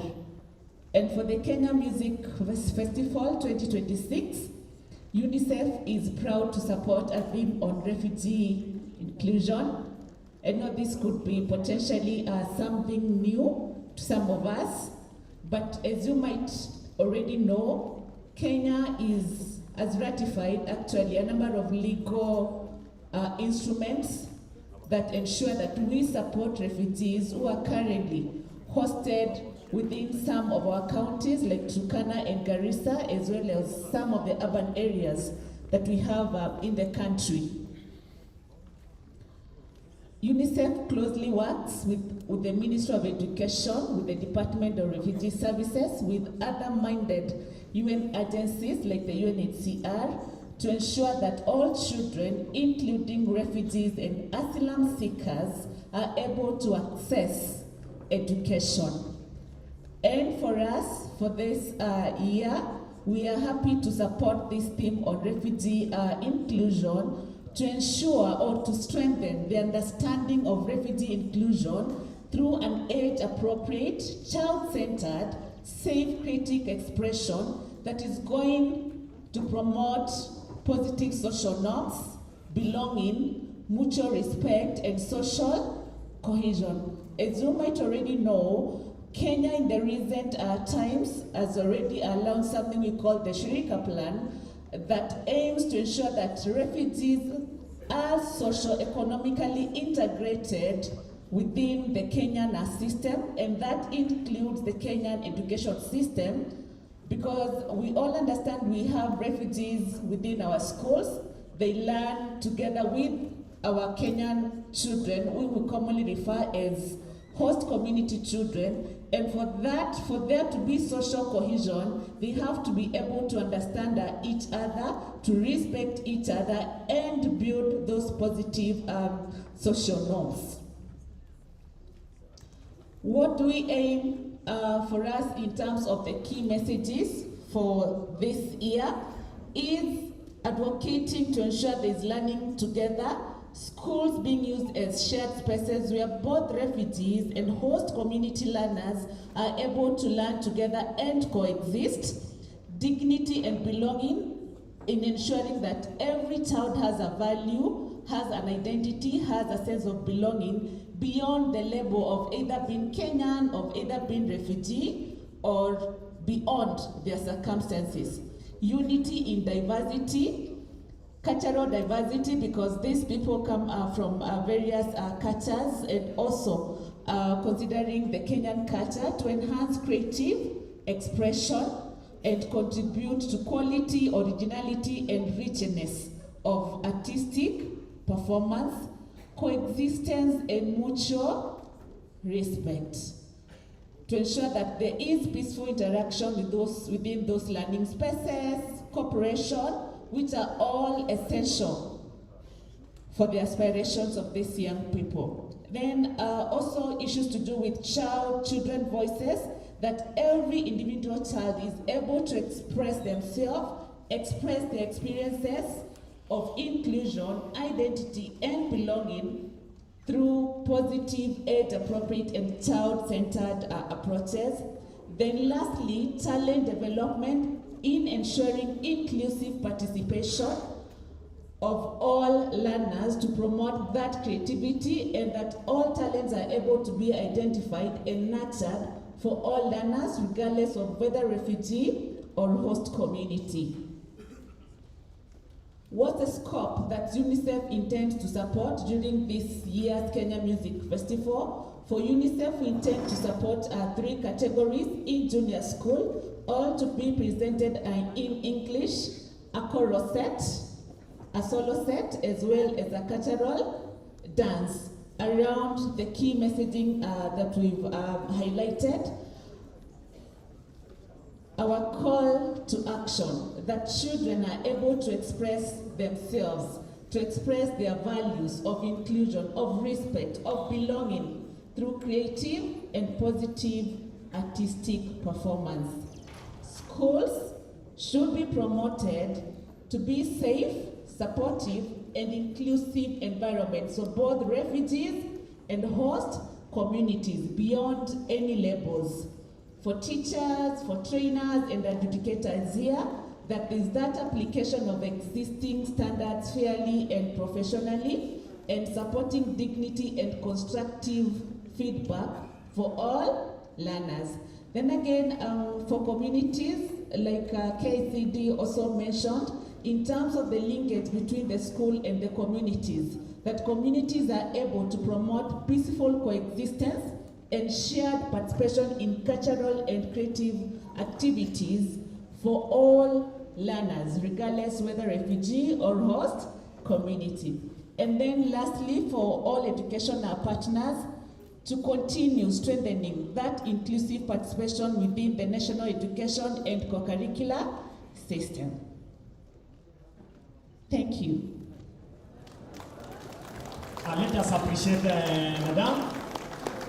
We agreed it was short arm. They are doing some tandem.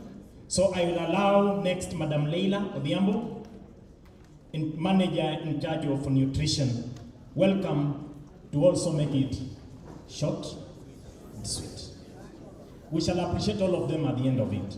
They are a team. You know, I'm a love of tandem narration. Okay? take the baton, madam.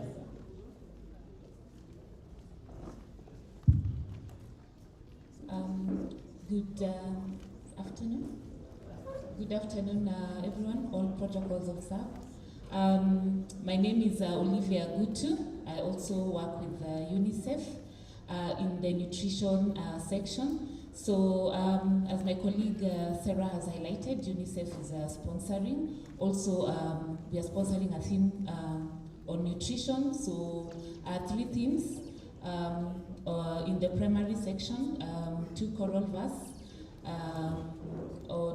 in the primary section, and also 1 on special needs. So we wanted 1 in Kiswahili, 1 in English, and 1 in one for under the special needs section. So I will hand over to my colleague who is from the Ministry of Health, who will take us through the presentation. And thank you so much for listening to us. Thanks.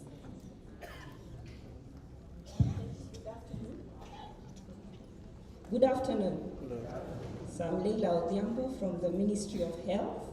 I coordinate healthy diets in the Ministry of Health, the national government, and I'm so excited to be here today. As you have noted, we have also put a health screening place for you. We just wanted to start this conversation together. I know if you were not healthy, you would not be here. If you would not have eaten and eaten well, you would also not be here. So that is the conversation we want to build today and lobby for nutrition in the Kenya Music Festivals. And our theme is eating healthy. Our children will be able to grow strong and learn healthy. We will first start by sharing what we are finding as we are continuing screening you. So make sure you get screened. I know you're supposed to be in the hall, but find time very early in the morning, at lunchtime, and in the evening to get screened. Our mantra in health, prevention is better than cure. So when you start screening, you are starting a conversation. So we have managed to screen up to today morning around 100 of you, and this is what we are finding out. The females who have been able to come to screening, we have screened around 100, only 26% have come among the ladies, but the gentlemen 74%. Let's give a round of applause to the men. And they are still asking to be screened, so they're out there and they're being asked to come back, and it is very interesting and amazing. When we have done our body mass index, which is height for weight, we are finding only 20% of you have normal weight. 80% are either overweight or obese, but our conversations will be around the risk of obesity. Now, body mass index is not enough. You also need to check your visceral fat. That's why we have a body composition analysis out there.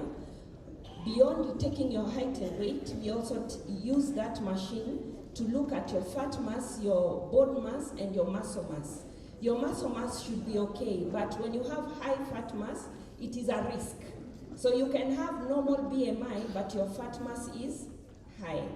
So among the people who we have measured their visceral fat, only 35% have normal visceral fat, but the rest have above normal ranges, which is 65%. Those are the risks. They are hidden risks. You can't see. But now it is affecting your heart performance and various body organs performance. When we look at your blood pressure, so we are not mentioning names, it's confidential data, but 47%, almost half of you, have above normal blood pressure. Your blood pressure is not okay. But among these 47%, only 0.1 knew that they have issues with blood pressure. So meaning you're living with a problem, but you don't know. Why it is important to keep on having your routine health checks. We are going also to emphasize in this Kenya Music Festival about this golden health triangle. When we talk about preventive care, on our day-to-day basis, we need to talk about good sleep, good nutrition, and optimal physical activity. I will explain as we go. For those who are either at risk or are obese.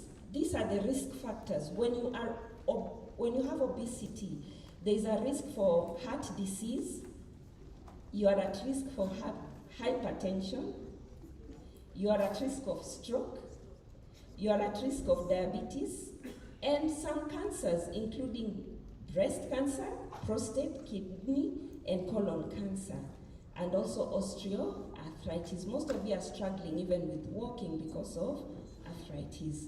And some of these risks, sometimes we just tell you as nutritionists, just reduce your weight and you'll find the arthritis will be a bit less or even go automatically. Now, those who have high blood pressure, we have these risk factors why you would get high blood pressure. It could be because of age. Those ones are unmodifiable, but we also have modifiable risk factors like obesity. So when you're obese, you're more likely to have diabetes or hypertension and some cancers. Tobacco use is a risk for hypertension. Excessive alcohol use is a risk. Consumption of fried foods and high salt is also a risk, and stress. I know most of you, when you hear someone has high blood pressure, unamuuliza unafikiria nini? We have more than stress as a risk factor. Now back to the children that we are talking about in this festival. For children who are in school, in our basic education institutions, from grade 1 to grade 12, and from 4, there are around 18 million children. That is a demographic incidence. When you look at the golden triangle, when you eat wrong now, when the child eats wrong when they are young, the impact comes 20 years later. So it's not like tomorrow, like malaria. So you eat wrong, then now your blood pressure just gets out of hand and your diabetes. So it's a problem of 10 years, 15 years of wrong eating, of lack of physical activity, and wrong sleeping patterns. So even as we push the nutrition theme, Olivia has emphasized which ages we are interested in and which categories in the music festival. This is why we are interested in the children. One, they are growing. A child does not grow miraculously. They grow because they are eating, and they are eating right. So they have high requirements of energy. They are growing in height and weight. If a child grows in height, it means their bones are growing. Bones are not made from ugali. They are made from calcium. Calcium is from milk, for example, and from protein foods. So if you don't give children milk or calcium-rich foods, then they are struggling. They are also growing in muscle and fat. So the girls, as they get into puberty, girls are increasing in fat, and boys are increasing in muscles. So then they also have iron needs, both boys and girls. Girls need iron because at some point they'll start menstruation, but boys need iron because they are growing muscles. So for muscles to be strong and grow, they also need iron. I've emphasized on calcium. Then we have other growths that are hidden, like the brain development, the endocrine system, the sexual maturation, especially for boys. They need zinc, iodine, iron, and such nutrients that we don't talk about regularly. If you miss out on them, you invest on your child's education, you miss out on their optimal growth, they start giving you health problems in future. Now we have looked at our statistics. We usually have the Kenya Demographic Health Survey. We find that we have analyzed adolescents 10 to 19 years and 15 to 19. We are seeing that there's a likelihood of adolescents being thin, 13%, and overweight 11%, obese 2%. So obesity and overweight combination 13%. But when we zoom into gender, male and female of sex, you find that a boy is more likely to be thin than a girl. So they're not getting enough food. By the way, because of muscle growth, boys need more food than girls. In terms of protein, amount of proteins they need, protein foods and energy foods, they are muscular. So their kilocalorie needs are 2,800, while girls are, let's say, like around 2,200. So this one I've unpacked the needs. Even the kilocalorie needs, you will find that boys have higher needs, even for iron and and nutrients like folate. They still have high needs. So sometimes boys are easily neglected and they are given maybe a big ugali and they're not given other foods that are. So we are seeing more and more boys are becoming thin. For you who are seated here, our referral hospitals, any county hospital and level 5 hospital like the former provincial hospital, you get into the admission, 50% of admissions are due to non-communicable diseases. That is diabetes, hypertension, cardiovascular diseases, and cancers. So it's no longer HIV and malaria. So the burden is now shifting. Secondly, out of the deaths in Kenya, 39%, even more, are due to these non-communicable diseases. They are called non-communicable because you look for them by how you eat, how you sleep, how you undertake your physical activity. So our key messages in this theme for nutrition is we want children to eat healthy daily. It's a daily issue. Every day children should eat fruits. Every day they should eat vegetables. Every day they should eat a protein source food, either from animal or plant. Plant like beans and legumes, all forms of legumes, and animal like meats and eggs and all that.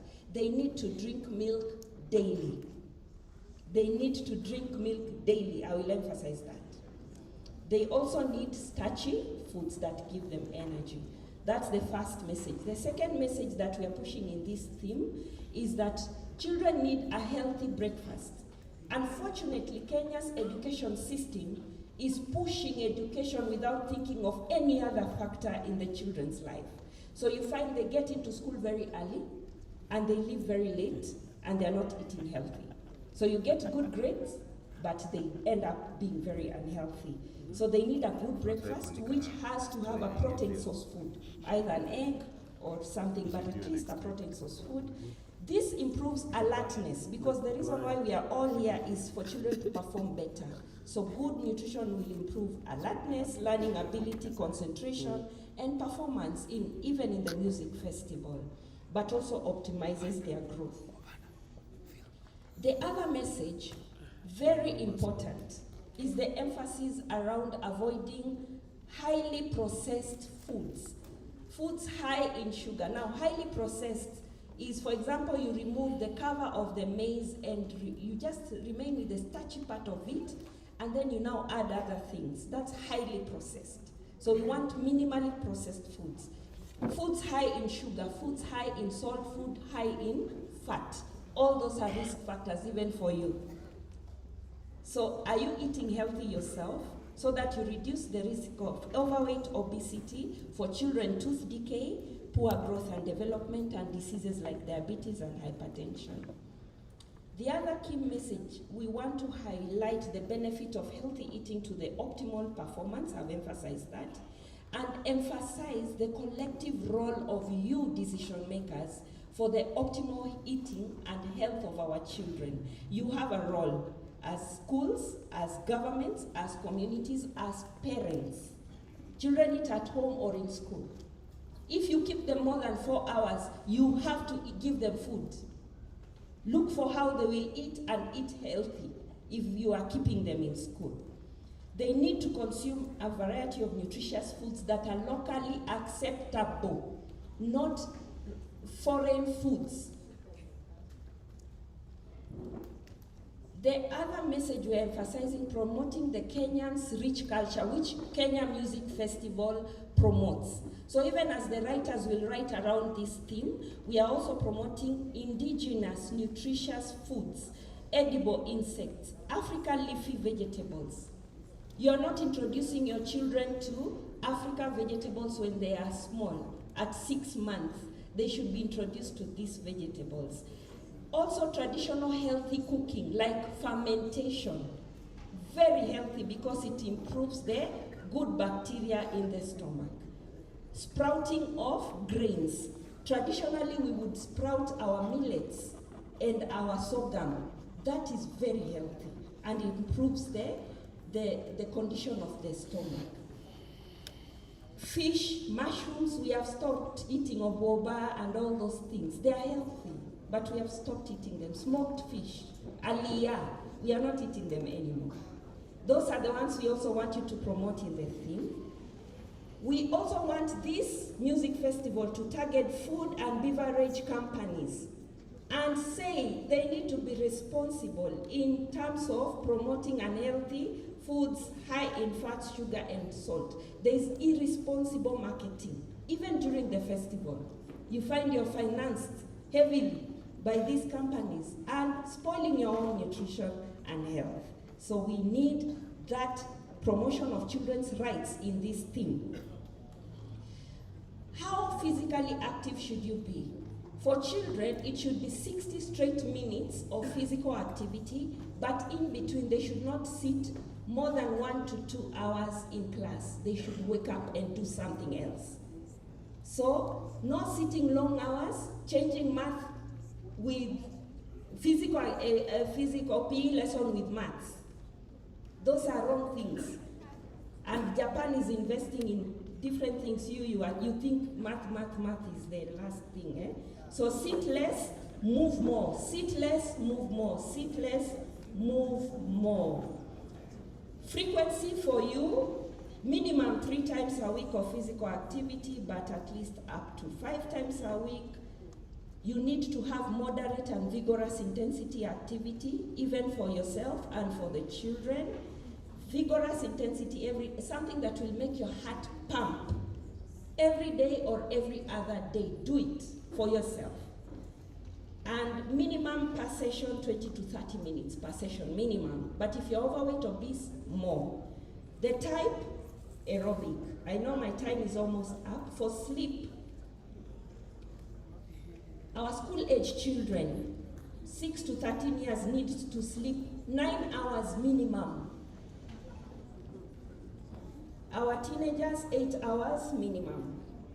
Time is over. For you adults, 7 hours minimum. Not when you get to bed, when you fall asleep. 7 straight hours minimum. So what is your role? Our role, if you complain, I hope you're not complaining, you're excited. If you complain, wait for hypertension, hapo mbele. Ama diabetes, ama some types of cancers. We can talk more outside this session. The role of different stakeholders, the parents have a role, I've emphasized that. The rich culture, this festival can promote our rich culture and our traditional cooking methods. Our call to action, this is my last slide. Children should be aware of their right to nutrition. It is in Article 43 and Article 53 of the Constitution. They have right to optimal nutrition and good quality food. Families should make diverse, nutrient-rich foods available and part of everyday meals. Schools should provide nutritious school meals. As Ministry of Health, we have guided what a nutritious school meal is. So you can also consult us in detail for that. Communities can provide healthy foods, and governments should protect through laws and regulations and policies the food environment so that unhealthy food is not promoted with undue influence to children, and private sector needs to be responsible. This one, don't forget this golden triangle. Our slogan, sio bora chakula, ni chakula bora. Asanteni. Thank you so much, Madam. I know matters health are crucial to each one of us. Madam, you finished? Thank you so much. Let us appreciate that team. I know we'll take time and visit that stand. I was wondering why cancer is all over, and I've just realized ni kwa sababu tunakula tu. Hatukuli chakula bora. I know elders fear visiting that stand. Let us visit. It is better you are diagnosed early and you are guided. So we do a karabanda for both UNICEF and Ministry of Health. Okay, karabanda, karabanda, karabanda.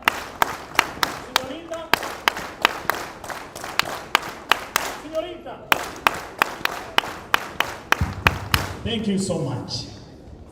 Thank you very much. Ladies and gentlemen, please bear with us. We have one final presentation before lunch. And it is by design. So, tunaomba mtuwie radhi. We have been challenged to engage in activities, or is it an activity that will make our heart pump. I invite the next presentation.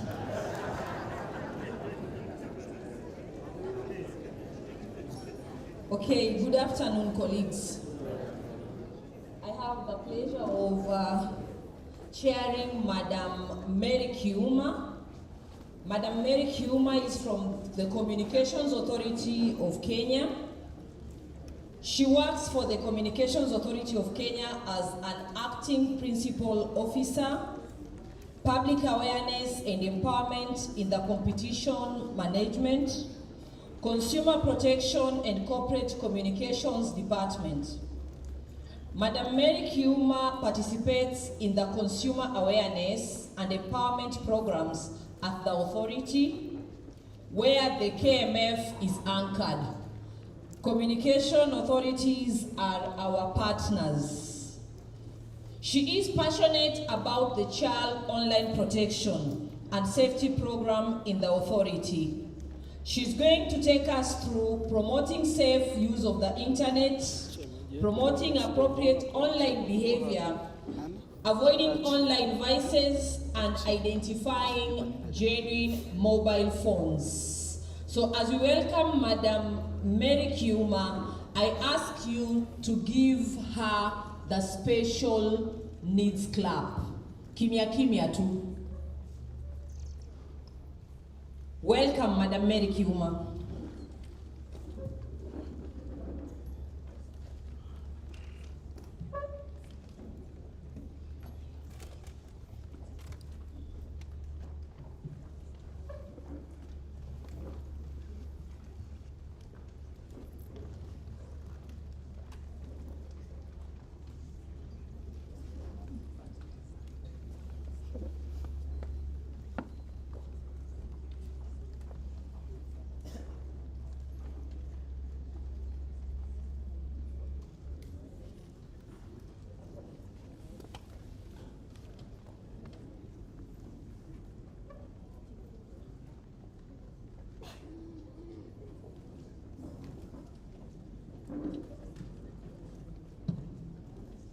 Kindly assist us in.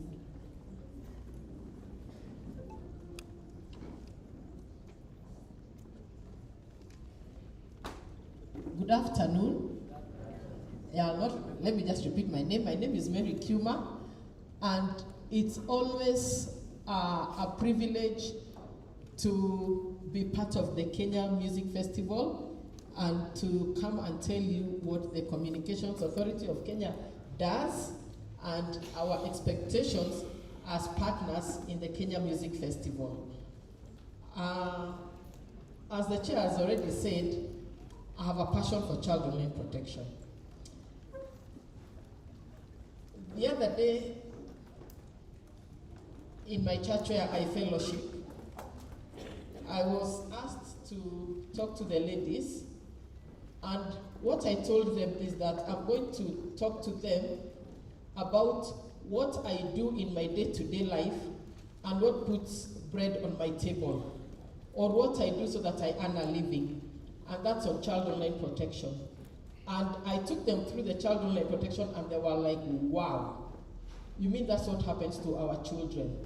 So, why we have partnered with the Kenya Music Festival, it's because of the day-to-day activities that the children are doing when we give them our phones, or how they interact with their phones. There are so many things that go on online, and we feel that it is critical for parents, for teachers, and for guidance to be sensitized and to create awareness to them on what they need to know about letting our children to be online. I'll take you through Some of you probably already know what we do, but we realize every year there are additional participants who come for the workshops. And therefore it is we feel that it's critical for each new member as they come in, they're able to know who we are and what we do. So I'll start by saying we are the Communications Authority of Kenya. Most consumers call us CAK. I would like to confirm that we are not CAK, we are CA, the Communications Authority of Kenya, but abbreviated CA. CAK is another organization that is called the Competition Authority of Kenya. They happen to have taken the acronym before us. So when you tell somebody it is CA, they say, oh, mulibadilisha tena, from CCK to CAK, then to CA, and it's no. We have, from CCK in 2014, went to Communications Authority of Kenya, abbreviated CA. And I usually make fun, when you call us CAK, when you address me as CAK, I say, sorry, you are addressing the wrong employee. So kindly, we are CA, and I start. What is child online protection? Which we've already said I have passion for.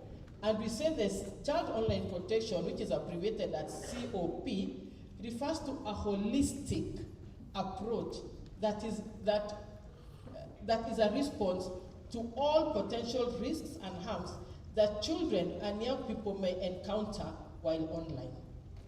The impacts may range from threats to personal data and privacy, to online harassment, to cyberbullying, to harmful online content, to grooming for sexual purposes, and sexual abuse and exploitation. This is a source from digital regulations online and from the ITU guidelines, where the ITU means the International Telecommunication Union, which is our umbrella body, where the regulators, it's our umbrella body, the ITU, International Telecommunication Union. So, the youth and internet use. According to the International Telecommunication Union, and this is quoted from UNICEF, who have just been here. And as they were talking, as the lady was talking, I kept ticking what she's saying. So she was talking about our health, while as we are talking about our physical health through the children's health through nutrition, while as we talk about the children's health while online. So we are saying the internet has transformed how we live. It is entirely integrated into the lives of children and young people, making it impossible to separate the digital and the physical worlds. In 2019, over half of the world's population, 1 in 3 internet users is a child, aged between 0 to 18, and 71% of young people are online. You can see the magnitude of it. And hence the need to partner with the Kenya Music Festival. The scope of the child online protection. COP is a complex challenge. I'm sure you'll agree with me. It involves a combination of technical solutions, education and awareness, that's what we are doing right now, or that's what we'll be doing during the festivals, collaboration and cooperation to ensure that everyone plays their role so that children can benefit from the digital world while staying safe from its potential dangers. And that is why we have collaborated and partnered with the Kenya Music Festival because of the complex nature of child online protection. Who is CA? What is our role? Somebody will ask, what has CA got to do with the music festival? And this is how we justify our presence at the Kenya Music Festival. We do a number of things, and you'll see that protection of consumers is highlighted in red, because that is the core business that has made us to partner with Kenya Music Festival. We are mandated by the kicker to ensure that our consumers are protected, they are empowered, and they know their rights and responsibilities as consumers of ICT goods and services. Apart from that, we promote and develop and enforce fair competition. That is why that's why we license the Safaricom, the Airtel, the Telcom, the Mwananchi Fiber, and all the others, and ensure that we have a level playing ground. We manage the radio spectrum and numbering resources. We ensure that when you are listening to the radio, kuna wakati unaenda pahali you feel it is zinashikana You know, we talk about Classic 105, we talk about FM, Mosie FM, we talk about, which other one? Ramogi FM, the different FMs that we have. We are the ones who license them, and we are the ones who manage. The spectrum means that everybody is given their area of jurisdiction, or everyone is given where they should manage. That's why when you are in Nakuru, you may not be able to listen to Ramogi FM, which we listen to while we are in Nyanza. When we are in Ukambani, we listen to Mosie, and differently. And when they don't listen when they don't maintain the allocation that they've been allocated, that is when you will feel interferences. Utaskia shh, and so we manage that. We say the numbering resources. We have 0722, you have 0733, you have 077, you have 0119. Those different numbers, we are the ones who allocate, so that each operator is able to have their own numbers, and you're able to know. When it is said 0722, that belongs to Safaricom. When you say 0733, you know that belongs to Airtel. Then enforcement and regulations of the license conditions. When we manage the radio spectrum and the numbering resources, or when we license the broadcasters and the telecommunication and the postal and courier services, we give them license conditions. Because you know very well, even as we were invited for the workshop, Kenya Music Festival workshop, Adjudicators and Trainers workshop, there were some terms and conditions that we were given. True or false? And we have to align to the terms and conditions. That's the same thing. And if you do not follow the regulations or the conditions that have been given, of course, enforcement will be done and you'll have to be penalized, or something there's a way that you'll be punished for that. We do type approval of equipment, the phones that you use, the different ICT equipment that you use. We ensure that they pass through us and they are fit for our consumption. And with that, I will give you some evidence. 2 weeks ago, I don't know whether you saw our notice.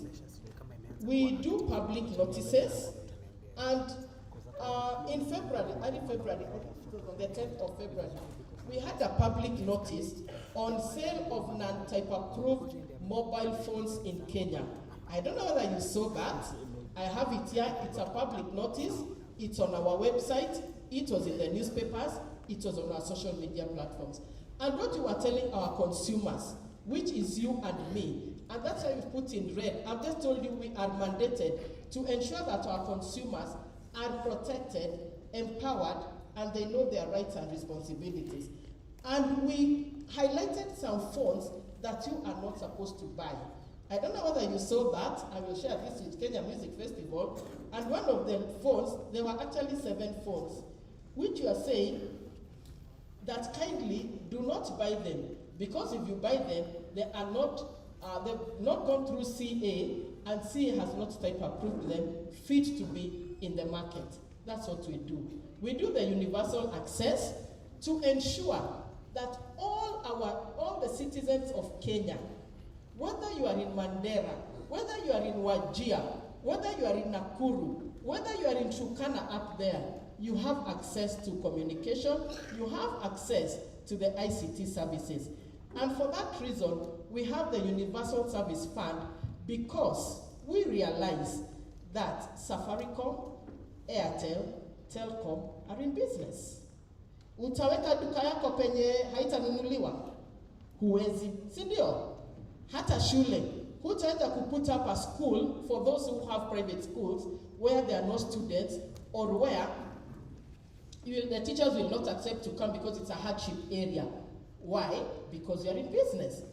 But the Ministry of Education has to ensure that all children have access to education.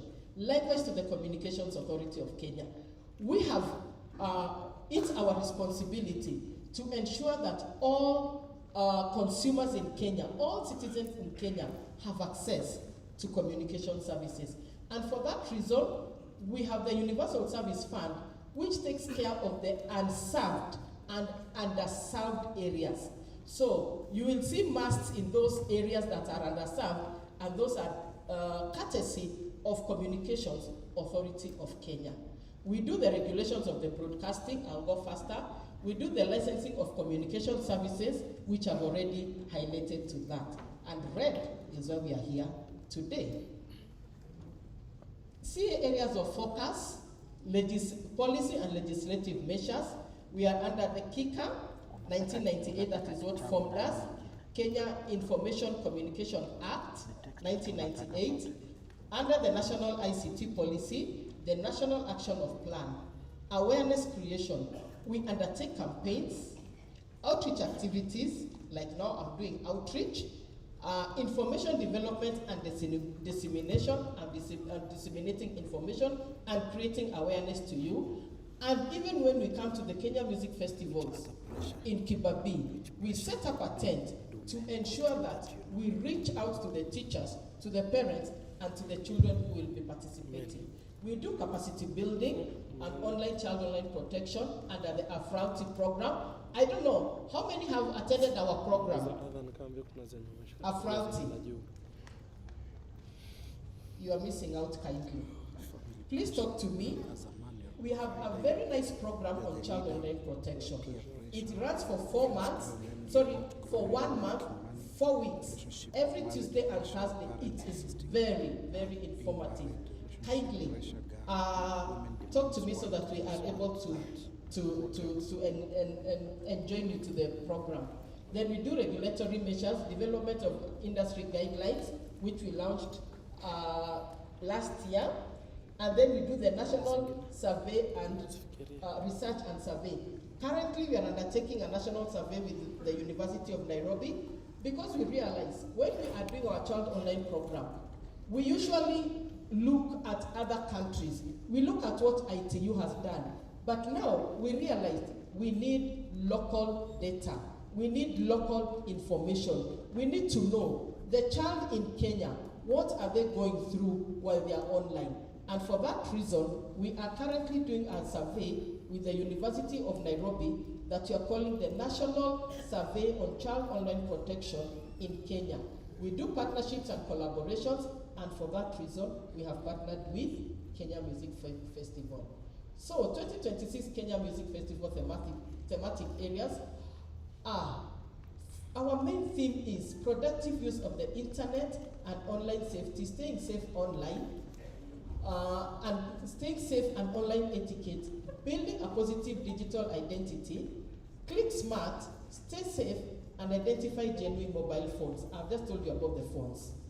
The thematic areas and sub-themes shall be categorized. I'll take you through that. Here we are.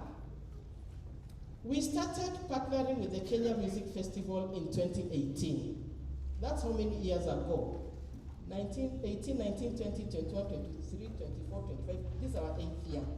And previously, we have been doing a general child online protection, targeting the parents, the teachers, and the guardians, and very little about the children. But this year, we decided, let us talk directly to the children.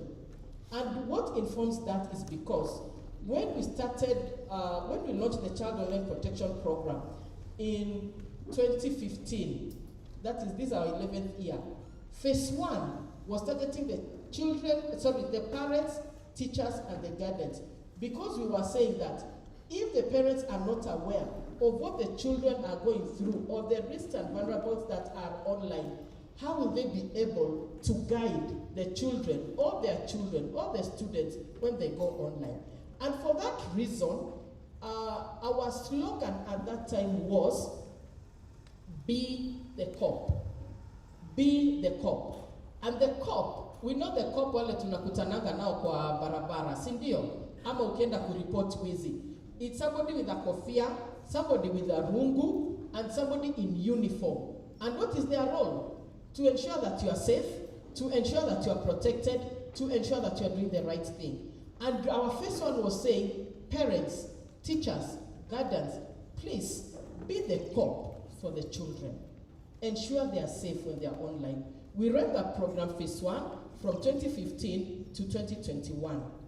2021 September, we launched our phase 2. Our phase 2, which is running to date, is targeting children and the youth.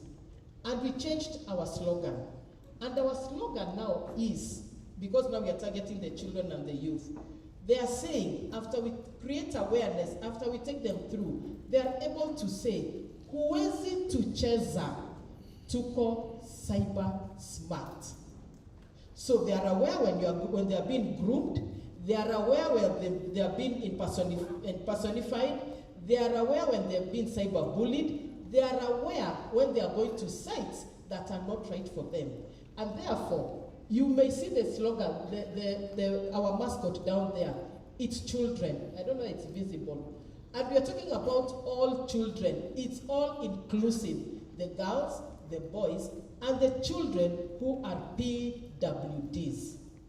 Because they all interact with the internet, they all interact with the communication products and services. True or false? And therefore, this year's music festival, we are targeting mutoto mwenyewe, ajinene, ajiongeleshe, ajue what they are supposed to do when they are online. And for that, we are sponsoring from the lower primary, as we've always done, from lower primary grade 1 to 3. And our thematic area is productive use of the internet and online safety. What we are saying is, the children can use the internet to play, to learn, but they have to stay safe when they are online. And therefore, what's the purpose of that? We are saying that we want to encourage the children to enjoy the digital spaces responsibly, to understand the simple rules on safe internet use in a fun, age-appropriate manner. Show children that the internet can be a place for learning and play when used responsibly. Keeping secrets like passwords and personal details safe and confidence to ask adults for help when they encounter something unsafe or confusion online. So, when you give the children the phone, we have a game that CA has launched or CA developed. We call it the Cyber Soldiers game. The Cyber Soldiers game, we usually let our children play games on phone. Now, to do those phones, those games, what they are saying. I hear some of them are the roadblocks. The what? I don't know those games. Watoto wangu ni wakubwa wote. Na sijapata grandchildren. I don't know. You know some of the games. Which ones are they that we let our children watch online? C has come up with a game that it is educative and entertaining. So we are saying you can learn, they can play, and they can still stay safe when they are online. So what are we asking? We are asking that while you are preparing the pieces or the songs, please, we are asking that highlight the role of the Communications Authority as in the Child Online Protection Online and as an ICT regulator, and recognize CA as the thematic. Because why we also use the Music and Drama Festival is to ensure that people know who is Communications Authority of Kenya and what we do. Highlight that the internet is a place for fun and learning only when used safely, kindly, and wisely. This is the children talking to themselves. Then highlight basic digital safety rules like sharing passwords. Tell them not to share passwords. Let them tell the world and other children out there they should not share their passwords. They should not share personal details or photos without permission. Let them learn to consult an adult when they are going online.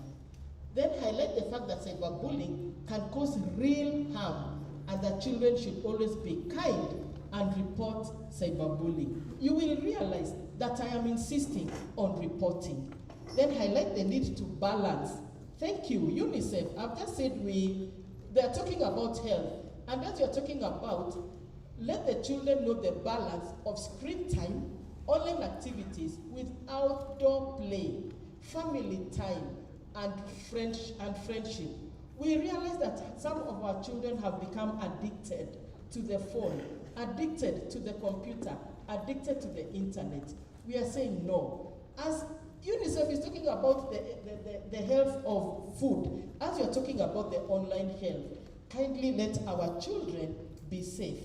And highlight the fact that not everyone online is afraid, and one should be cautious when making friends online and avoid chatting with strangers. When they receive friendship requests, they should not just say accept, accept, accept, and they don't know whom they are talking to, because you do not know the other person you are chatting with when you are online. We have talked about impersonification. We have talked about grooming. You don't know whom you are talking to. Somebody may have impersonified themselves. Then highlight on how one should be positive, should have positive online behavior, and always show respect, honesty, and kindness online, and the smart rules. If you've been doing the music festival, and you've been coming to our tent or our exhibition area during the festivals, we usually give very big, some people call them posters, but for us we call them snapper frames. And they are smart rules. Smart rules, I've said highlight the smart rules, where each letter, S-M-A-R-T, has a meaning for it. Set limits, react, time limit, all that have been already given a warning. And what are we saying? Call to action is the smart rules, set limits, meeting online friends offline. We know the smart rules, we'll see them in our guidebooks. Use the internet for fun and learning, but always stay safe. We come to the upper primary. Upper primary, we are saying stay safe and be kind. We are also telling them the purpose is to educate and empower children with fundamental skills on how to have a safe internet experience and how to be kind to their friends in the digital space. This will stop cyberbullying. This will stop other online risks and vices while online. To educate and empower children on their rights and responsibilities on online risk and vulnerabilities and productive use of the internet and technologies, so that you are able to say the technology or internet has not come to spoil our children, it has come to help us, because we need to use it, but in a responsible way. And what we need to address is how the role of service providers in developing tools and products and services that keep children safe. We have parental guidelines, controls. Parental controls, there's a way you can time how long your children has taken online, such that even when you are on duty, it will alert you when your child has overstayed on the internet and they need to go out and do other things. Let me be faster. That's the upper primary. We are saying that they need to stay safe and be kind online. And therefore we are saying, be safe, be kind, be safe and smart every time you go online. Use good words and treat friends with respect. We are saying, keep your secrets private. Don't talk to strangers and ask adults for help. Number 4 is critical. Think before you click. Stop, check, and make smart choices before opening links and sharing out. Then balance your time. Play, learn, and enjoy offline games with friends and family. I'll refer to UNICEF again. They've just told us you're not supposed to sit for over 60 minutes.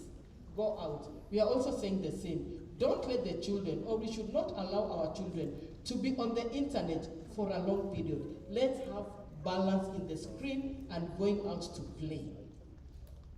We are also doing the junior secondary, which is now new to us.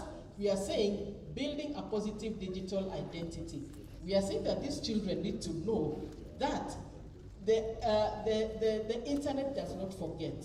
Whatever you tell the internet, it will remember. You cannot delete what you've put in the internet. You cannot delete it. Even 10 years.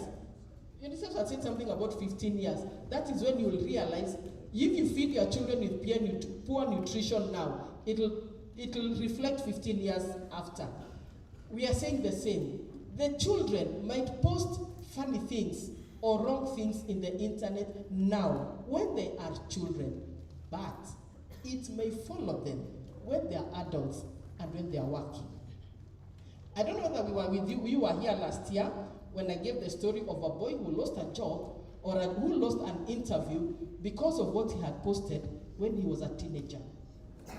Today, employers are they are doing a background check on your online interaction.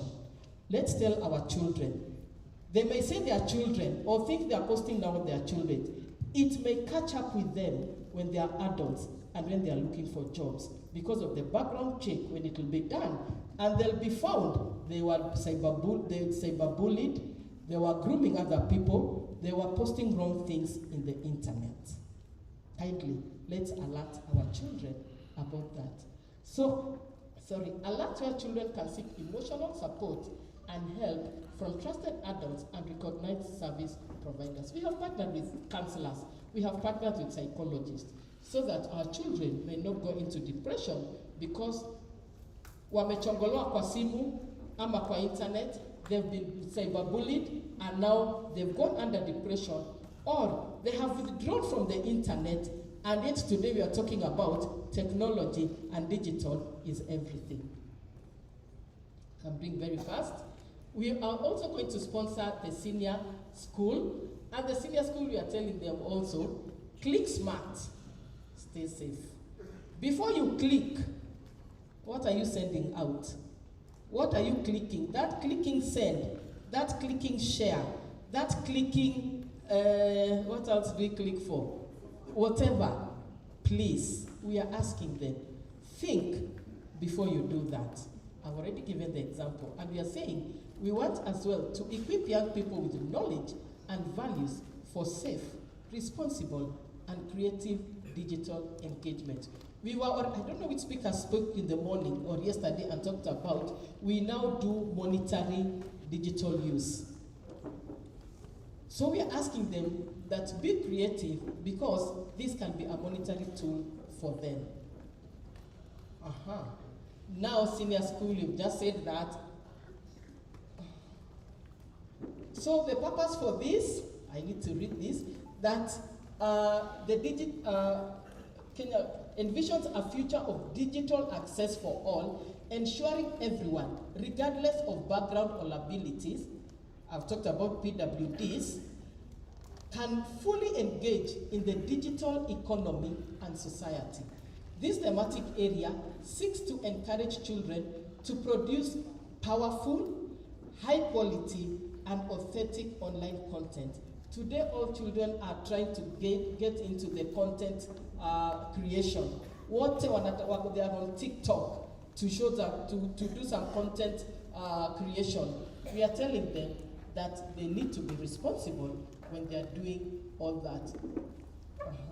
And then we are saying, highlight productive use of social media platforms, including production of diverse, meaningful, high quality, and authentic online content, and leverage broad spectrum for various platforms.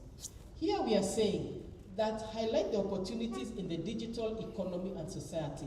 Out there, people are making money through Facebook, through YouTube, through TikTok. Let these children know they can make money, but in a responsible way. Then we are telling them social media platforms, community standard guidelines, rules and practices. You take them through this. Meta, there's their website there, the Facebook, the Instagram, and the TikTok, which our children are using every day. And what are we saying? Think before you click, always post, evaluate, and make informed choices online. Protect your privacy, safeguard personal information, and respect the privacy of others. promote kindness online and civic discourse, prioritize authentic and content development. Finally, we are also engaging with the tertiary universities and colleges. We also have their theme. And their theme is use of type-approved telecommunication equipment and identifying genuine mobile phones. This was there even last year, but we felt that the consumers need to know more about using type-approved phones, and that is why the authority 2 weeks ago did a public notice on phones that are not type approved, telling you that take care of our consumer, don't buy those phones because they are not legit. And for that, we are telling the tertiary colleges, the universities, and the colleges, please help us to tell the consumers that they need to buy type approved phones. And I will take you through an exercise. And the purpose of this is to educate and empower citizens on their rights and responsibilities in the purchase and use of type-approved telecommunication equipment and how to identify genuine mobile phones. I request you, remove your mobile phone. Mwalimu akifundisha, anarudi anafanya practicals, si ndio? And clearly I was teaching you, now let's do practicals. Please go to *#06# *#06# #06#. Inakuletea nini? Email. After email, then send, after the email number, send it to 1555. 1555.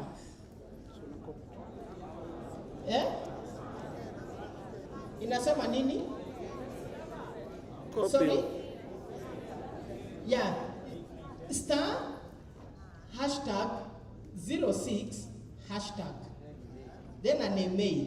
Then send that email to 1555. Copy and send. Copy to long press, copy, send. Yes. Hata nimesaidiwa. Long press, copy, send. Alafu niambie itakwambia nini? To 1555. 1555. 1555. That's a main number. Then inakwambia the email number is valid. Aya, nimekuletea nini? The email number you submitted is valid for the type of phone manufactured. Wacha nipatie huyu mwenye.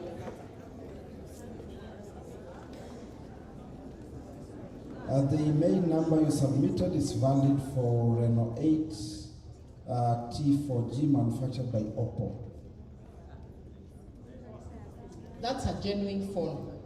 That's how you are supposed to confirm. That message is from Communications Authority of Kenya, yes. And that's how you're supposed to confirm whether your phone is genuine or if it has been type approved by the Communications Authority of Kenya. Sasa kama yako haileti, tuambie ulinunua wapi? Huyu amepata, you've also gotten. Yes. Yes. The 3 here have gotten. Who else?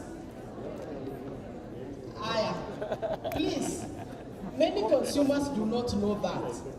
Kindly, we are requesting the universities, the tertiaries, the TTIs, the colleges, kindly disseminate that information to the consumers of Kenya. We say to the ICT consumers, and incidentally, we are all ICT consumers. We use the ICT goods and services. Tuko pamoja? And why are we saying that? Is to educate and empower citizens so that they're able to know their rights. Nime-elicit some conversation. Aya, unione kando. after this, so because of time. Then we are saying that, can we continue? We want people to identify whether you are using the right phone. Type approved by the authority, because that is our mandate, that is our role.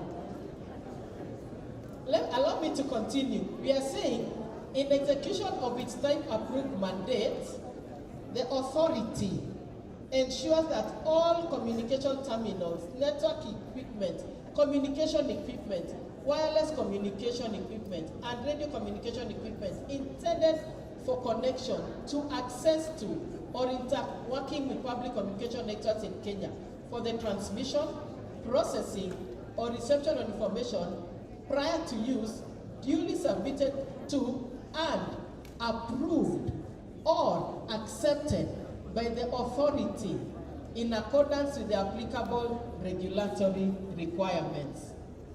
Then outline the steps to verify the authenticity. I've just taken you through the steps, and some of us have seen it, so we are asking you kindly outline the steps to verify the authenticity of mobile phones, including IMEI verification, inspecting packaging and security markings, and comparing features and specifications against manufacturer standards. Usinunue kitu fake. Highlight the process of determining if a phone is original/genuine by using any of the following methods. We've just said verifying the phone IMEI under the *#06 on the mobile phone. Then you can also go to our website. Online verification through the IMEI checker on the CA website. It's there. And then establish if ICT equipment, including mobile devices, is type approved by checking the type approved register available at the authority's website. Tafadhali, let's buy genuine phones. And then what are we highlighting? We are saying that the performance, kindly, let it highlight the role of CA in type approving telecommunication equipment, highlight the equipment to be type approved, if you see it up there, that the ICT gadgets and equipment, highlight the importance of type approval, because you are using a genuine phone. Who wants to use a fake phone? Ukitoka hapa after 2 weeks, simu imekufa because it was a fake phone. Who has the money to keep buying a phone in our economy? You want to buy a phone that will give you the proper service that you have bought for. Because when you are going to buy a phone, there is a reason why you are buying that phone. So kindly buy a phone that is type approved. Then highlight the process of type approval. Highlight what needs to get type approval, which I've highlighted up there. Highlight how to identify genuine mobile phone, as we have all done right now. Then, what is our call to action? Purchase mobile phones. This is also very critical. Purchase mobile devices from authorized vendors who are required to display a vendor license from the authority. Tukienda kwa duka, tunaonanga kanjo, license ya kanjo, si ndio? If it's a chemist, we see the license, poisons and what board license there. Kindly, a phone vendor, can they also display the license from CA so that you are able to know you are buying from a CA licensed vendor? And then this list is available on the telecommunication service providers register available. It's there. And then check if mobile phone is genuine. We've already talked about the IMEI. And then report cases of unlicensed phone vendors and sale of counterfeit mobile phones to the Communications Authority of Kenya. And the numbers are there, and our email, which is chukuahatua@ca.go.ke. Usikubali kuumia. Please buy your phone from a licensed vendor. They will sell you genuine phones. If the licensed vendor sells you a phone that is not genuine, kindly report to the Communications Authority of Kenya. However, Up there, as I started, when I said what we do at the authority, one of the things I said was we do enforcement and compliance. We go around checking. Those who are selling phones, are they licensed by CA? And what kind of phones are they selling? If the phones are not type approved, we remove them from the market. We also do type approval or check the phones that come in from our inlets, from the airports, from the different borders that we have in Kenya. Those are our support centers. That is where to seek help, chukua hatua. And chukua hatua literally means chukua hatua. Usinyamaze, in case uwe na kitu, chukua hatua, take action. How do you take action? By reporting. We can only know you have a problem if you report. We can only know that the phones are being infiltrated through the market, through funny panya routes and what, funny areas, only if the consumer reports to the authority. And we have the address there, the Director General, Communications Authority of Kenya, we have the address there. We have the Kenya National Cyber Security Response Team. This is domiciled in CA. And it is a very important response team whereby I've talked about cyberbullying and the risks and vulnerabilities that are online, such that if something is posted on the online platforms, for example, the Facebook, the different platforms that we use, they are, once you report to them, and their email is there, incidents@kcat.go.ke, they are able to pull down. And once they pull down, it will not continue going viral. Are we together? Sahi, if you have something, you have a pseudo account that has been set up by somebody you do not know, please report to KICD. Na pengine inaenda around, or there is a child who has been abused, na inazunguka, it's been sambazed, inasambaziwa, wanatuma, share the link, report to CA under the incident. They will pull it down and it will stop going viral. We have Childline Kenya that we work with. We have the Kenya Association of Professional Counselors, and we work with the Directorate of Children's Services. We also work with the DCI, the Anti-Human Trafficking Child Protection Unit, and one of our partners. And with that, I say thank you so much for listening to me. We look forward as the authority to see as many pieces as possible during the Kenya Music Festival. We shall be glad to ensure that the consumers of ICT are well informed and empowered as they interact with ICT services and products. Thank you very much for your time. Thank you very much, Madam Mary Kiuma. I think tutaenda kuapa ya kwamba child online protection is our responsibility. Si ni kweli? Is it our responsibility as teachers? Because if you talk of parents, we are the parents. So can we stand to appreciate?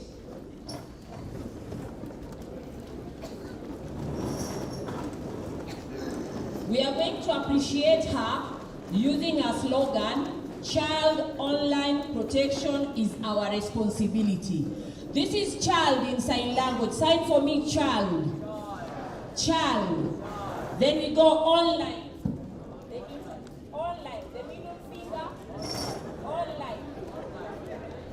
Protection. Our. Put R in meaning responsibility. Again, child. Online. Protection. Our responsibility. Thank you. Dr. Mwaringa, Mungu anakuona. Let us be back 2:45. Bon appetit. Stop.